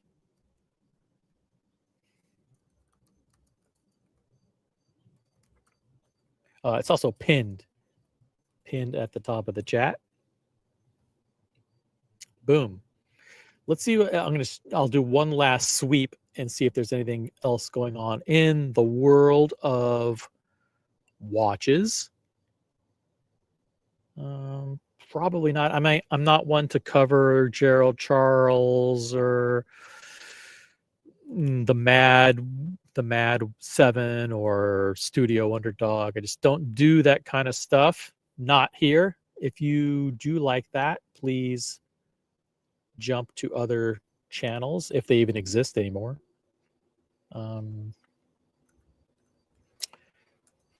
Let's see. Last chance here to see if there's any cool news.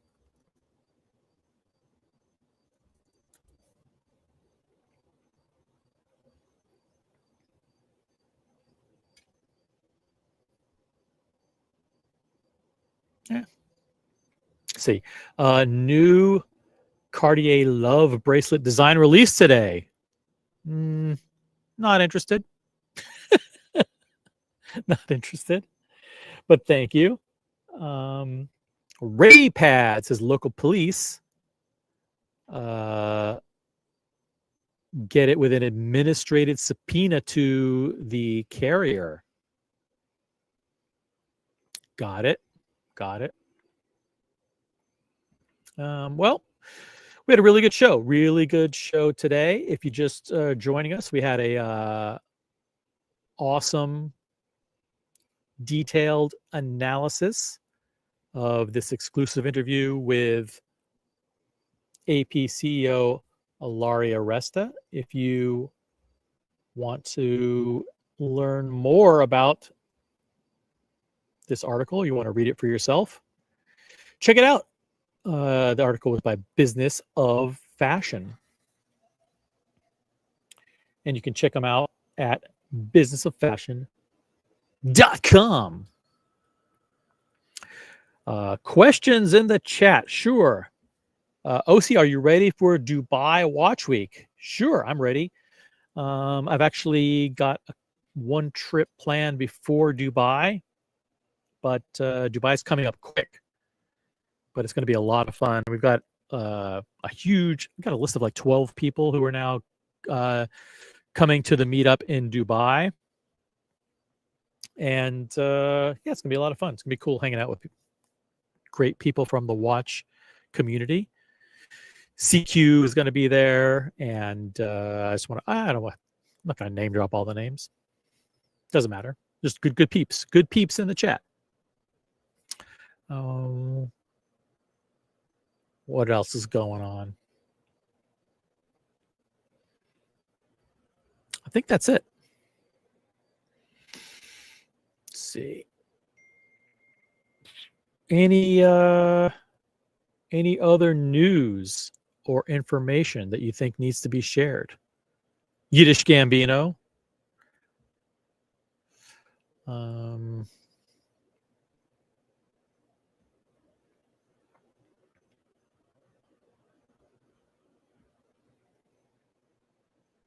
I don't think there's anything else. Let me know. I mean, I don't want to cover auction stuff.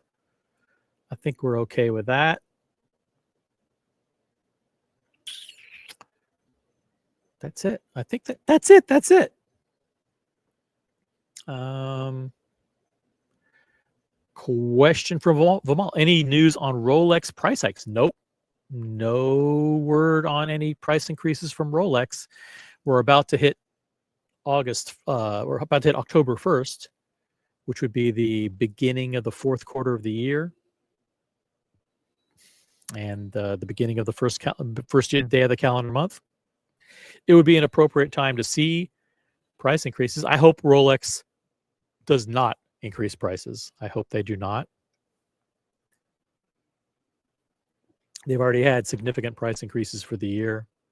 And I think hold the line, guys.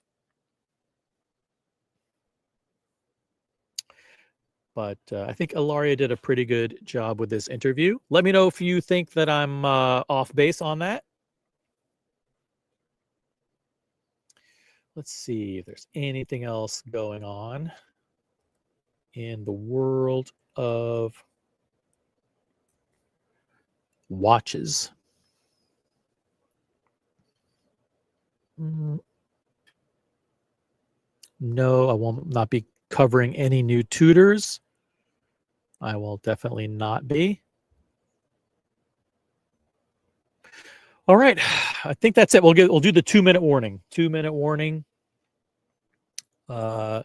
Any super chat or anyone jumping on the panel extends the show. New panelist extends the show, or any super chat extends the show for 2 minutes. That's a good way of ending the stream, because I know we almost never get super chats here, which is good. But we do have incredible members. If you all members are appreciated, and if you want to become a member, if you're watching this on the replay, I'll drop a link to the memberships in the chat. Boom, click on that. And you can become a member. We survive solely on memberships and memberships alone. 1 minute, 30 seconds left. 1 minute, 30 seconds left.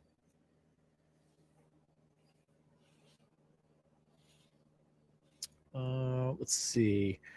Yeah, just too many bad watches and too many bad brands out there. This industry is in a state of flux, for sure.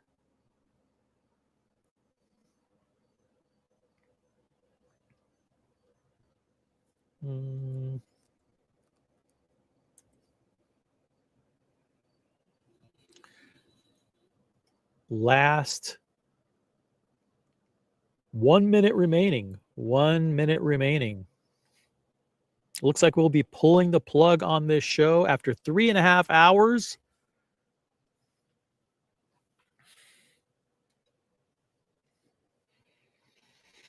Oh no. Oh no. Brody with a green highlighted comment. Dance Monkey. Unfortunately, that means 5-minute extension.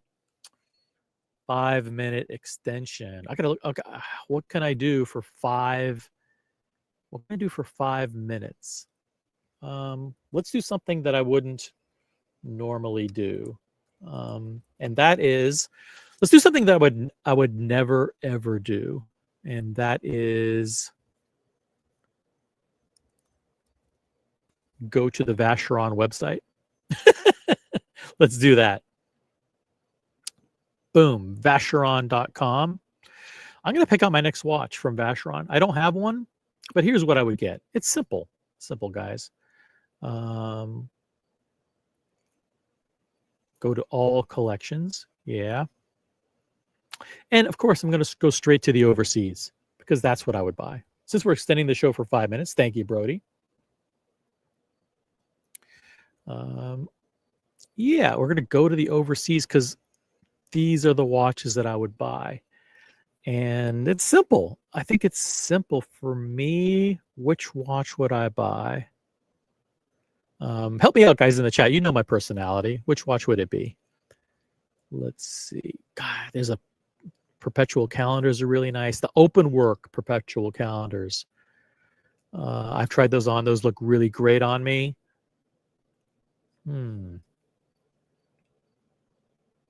Which one would it be?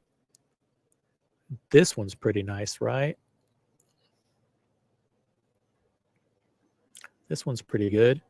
Look at that. Full rose gold, time only. 65,000? 65,000? Ooh, mama.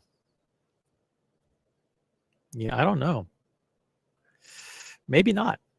Maybe not.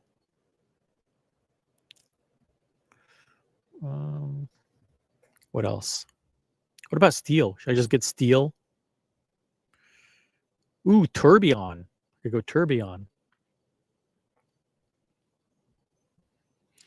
Run through the Tudor catalog. That's not going to happen.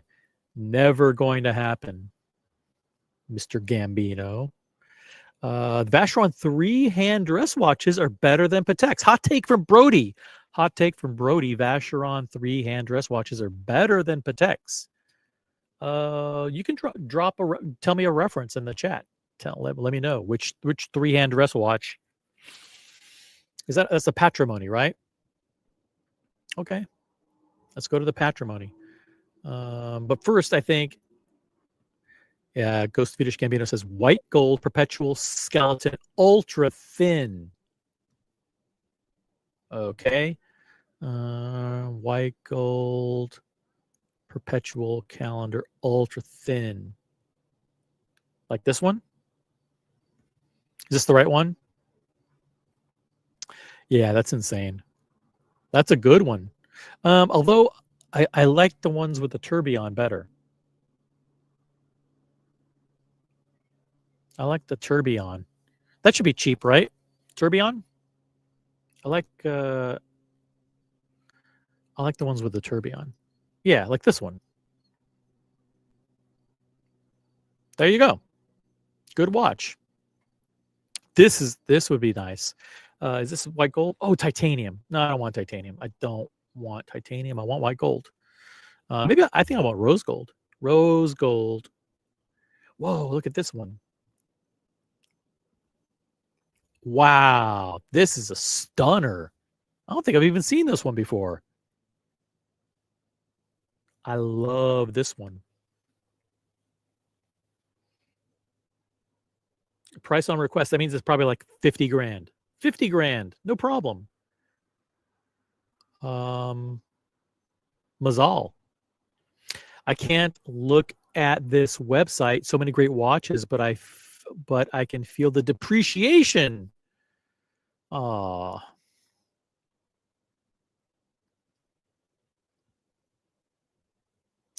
Let's see. Let's go to the Traditional. What does Brody say here? Traditional. Okay. The Traditional. Let's check them out. Oh, yeah. Yeah, there are so many good ones here, aren't there? Yep, the three-handers are classy. Definitely classy.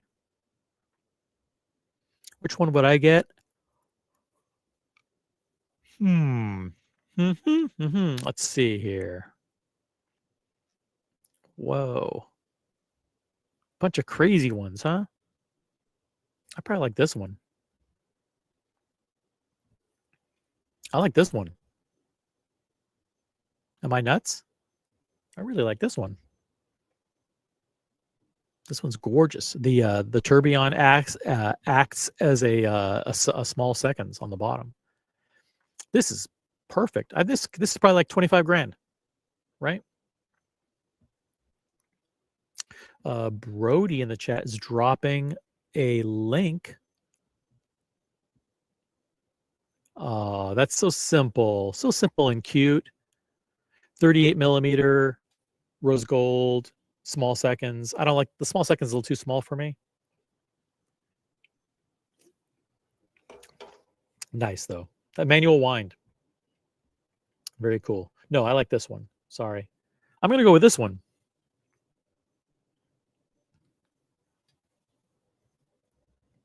There. See, I covered Vacheron. Isn't that nice?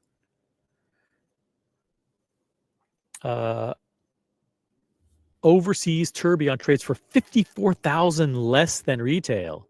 Yeah, retail on that one is, I think, over 150,000, I believe. 158,000, maybe even more. The only downside to the overseas perpetual is the month subsidy. So, oh, it shows 48 months. Oh, yeah, that's weird. That is weird. I do not like that. You're right. Let me go up to a perpetual here. Is there a perpetual in Traditional? Some retrograde.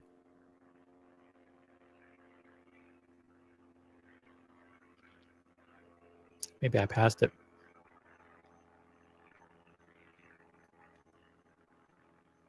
Oh, overseas perpetual. Overseas perpetual. All good. Watches, collections, overseas.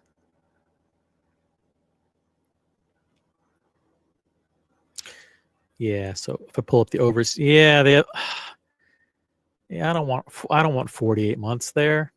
You get what Yiddish Gambino's pointing out. See, there's a big picture here. Let's see, no big picture.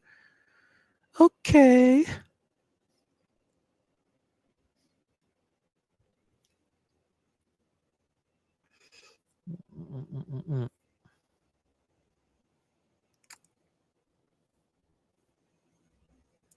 Yeah, see how it has like January, April, July, October, then another round, and then the periwinkle blue ones are the leap year. I get it. I agree with you. I agree with you. All right, we did the 5 extra minutes. Thank you, Brody, for dancing. I'm your dancing monkey. Thank you very much. We'll do a 1 minute warning. 1 minute warning. If there are no more super chats, I will bid you guys adieu.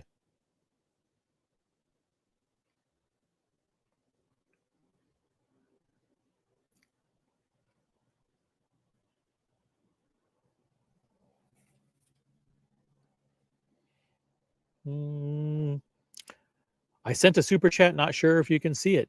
Did you? Nope. Didn't come through. Did not come through. Try again. Oh, here we go. Flamingo Blue highlighted comment from the Ghost of Yiddish Gambino. Thank you. Keep dancing, monkey boy. Okay, another. That's a $2 Flamingo Blue highlighted comment. Thank you. You got me for another 2 minutes. And type. I'll cover whatever brand you want me to cover in 2 minutes. How about that? That's fair, right? Since I only have to cover it for 2 minutes.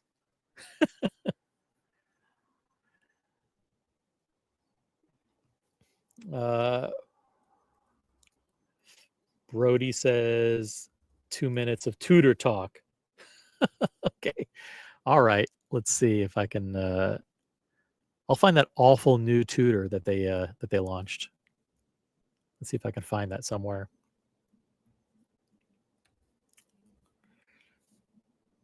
Ugly tutors. Where can I find you? Oh, here we go. Ugly, ugly tutors. Where have you been? Oh, fucking hideous. This is a this reminds me of the Corn de Vache. Am I wrong? Do I know watches? I don't think I know watches. That's the problem. I don't think I know watches, but to me, doesn't this look like a Corn de Vache? Like, I think it has like those batons, and then like it skips a numeral. It goes from like 12 to 2. Maybe I don't know. I don't know. I just got into watches like 6 months ago. I don't even know what Corn de Vache means. Are you telling me there isn't a Vacheron that looks like this? Bullshit. Bullshit. I'll find it. I'll fucking find it. Let's see here. Pretty sure there's a watch that looks like that.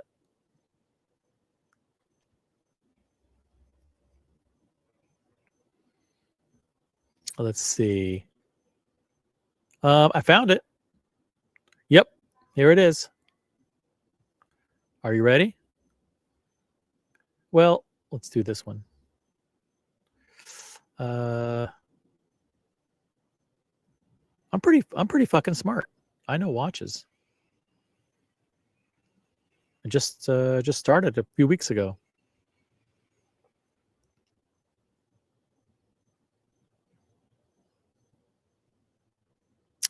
Let's see. You tell me, doesn't that one look...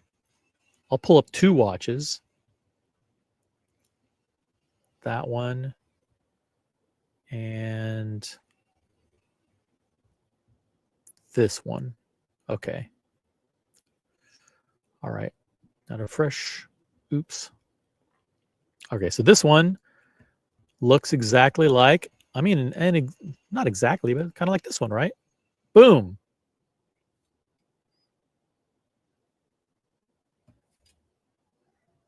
You telling me those don't look the same? I'm not going to do side by side. Come on. That's pretty close. You got to admit. What about this one? I mean, this one's way more complicated. Boom. Right?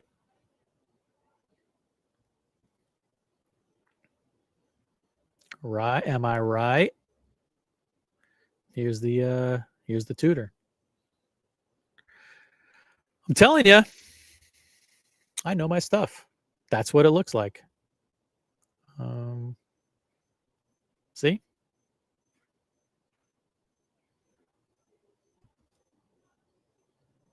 There it is. The new tutor, whatever it's called.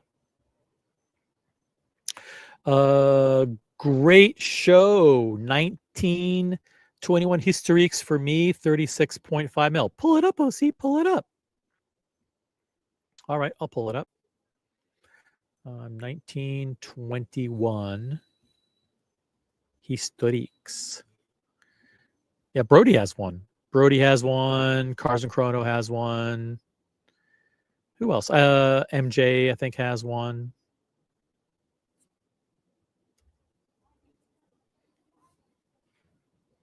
Historiques collection. There is a gold one and there's a white gold one. There. Woo! 42,600. 42,600. Check it out.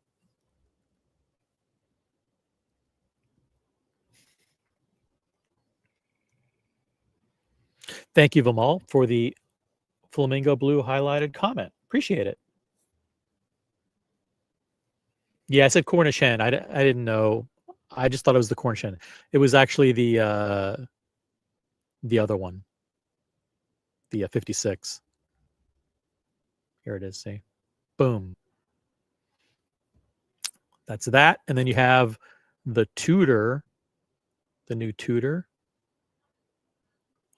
which is this. I covered Vacheron. I covered Tudor. What more can you guys ask? Seriously. And that's all with only one guest panelist. Pretty fucking impressive, if I may say so myself. We're going to go for 3 more minutes. 3 more minutes, and then we're ending this garbage. Christian Ward. Nope, not going to do it. Not going to pull up Christian Ward. As a matter of fact, I'm going to get this shit off the screen. Quick. Let's get this garbage off the screen immediately. Let's put on something incredible to end the show. And don't type in your fucking troll comments. Oh, put on this, OC. Yeah, I'm not going to do it. No troll comments. Let's put on something incredible to end the show. Here we go. Yeah. Now we're talking. Oh, all is good in the world. That's a fucking watch.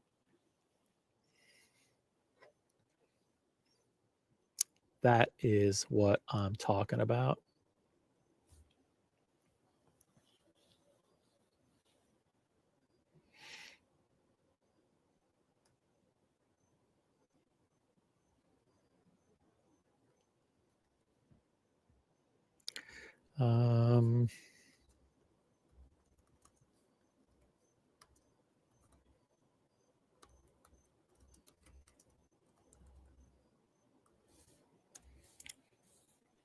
Yeah, we're done. I think we're done.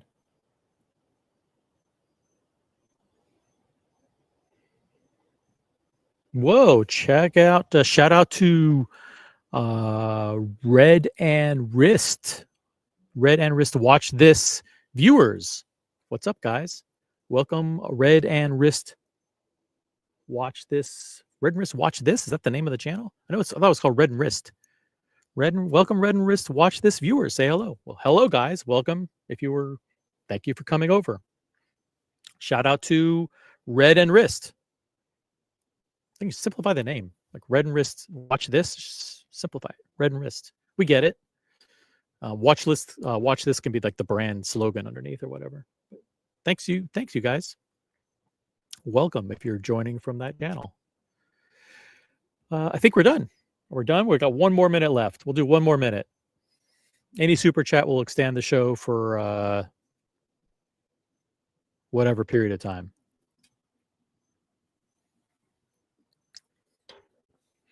Brody, not a fan of the inline perpetual calendar or the Unibrow. Unibrow. Is it Unibrow or Unibrow? I think it's Unibrow. Unibrow perpetual calendar.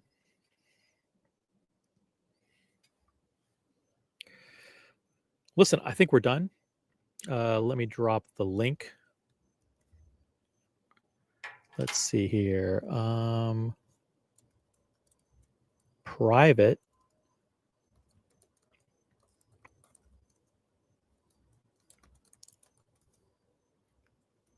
Boom. There we go.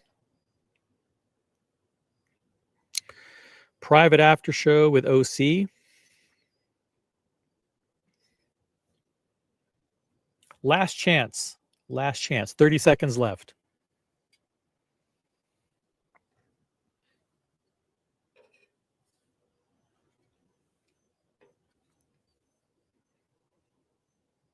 Oh, no. Uh-oh. Someone came in. Oh, it's Ghost of Yiddish Gambino again. That's not fair. That's not fair. Let's check out Grand Seiko now. Keep dancing, monkey boy. Oh. All right. This will be the last. No more super chats, guys. No more super chats. I'm gonna disable super chats.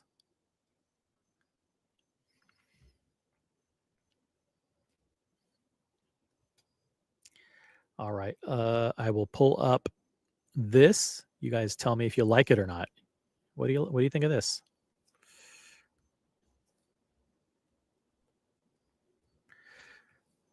It's very rare that we cover Grand Seiko, but Ghost of Yiddish Gambino, appreciate the support. You're always welcome on the panel, by the way. People are, I don't think there's anybody, we've banned all the trolls. So everyone who's typing in the chat is an actual 99% of you are members and all of you are subscribers. So you're fans of the channel. But this is a Grand Seiko that was just introduced, just announced. It's called the Moonlit Birch because you know that every single watch that they come out with has to have something to do with a tree or a river or something in the sky, or something with the seasons. And there's like 4 billion of those things. So there's an infinite number of variations. But this is known as the reference is the SLGW 007. If you're a fan of Bond, you'll like that. SLGW 007. I'll type in the name of the reference in the chat. That way, if you're interested in it, you can check it out. But this watch is an Evolution 9 dress watch with a captivating dial that evokes the images of white birch trees bathed in the sapphire moonlight or whatever. It's a manual wind dress watch. I actually love this. I actually love the look of the dial. This is one of the nicest Grand Seikos I've ever seen. This is the 36,000 vibration movement, 80-hour power reserve. There's no date, so it's super clean. It's pretty fucking good. It's not bad. It's 38.6 millimeters in diameter. It's 10 millimeters in thinness. It's not bad, right?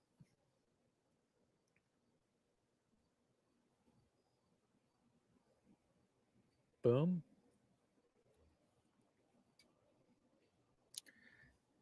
It's It's not the ugliest watch I've ever seen. It's a pretty dang good one. Right? Not bad at all. And what is the price of this thing? Has a high beat movement, as I said, 36,000 vibrations per hour. And it clocks in at, what's the price? What's the price? I need the price of this thing.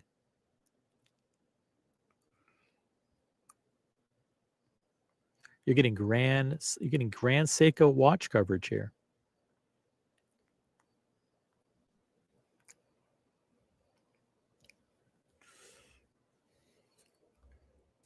Price is $10,000.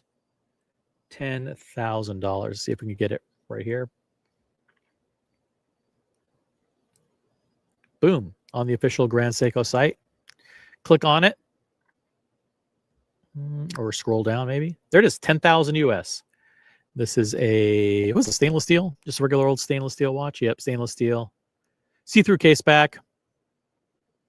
Again, 38.6 millimeters. 9.95 thinness. Good looking watch. Good looking watch. There you go. I did Tudor Talk. I did Vacheron. I did Grand Seiko. Pretty fucking awesome. Want to jump into the show and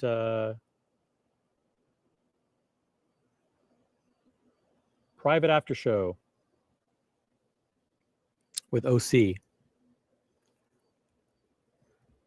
There it is. After show. Boom. All right, guys.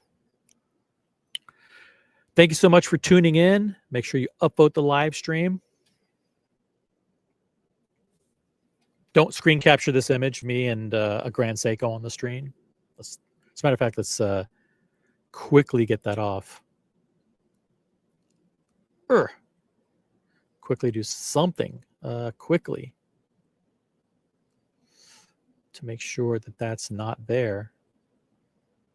How do I do it? How do I do it? How about this? Boom. Now I feel better. So much better. All right, guys. Thanks so much. Really appreciate the support.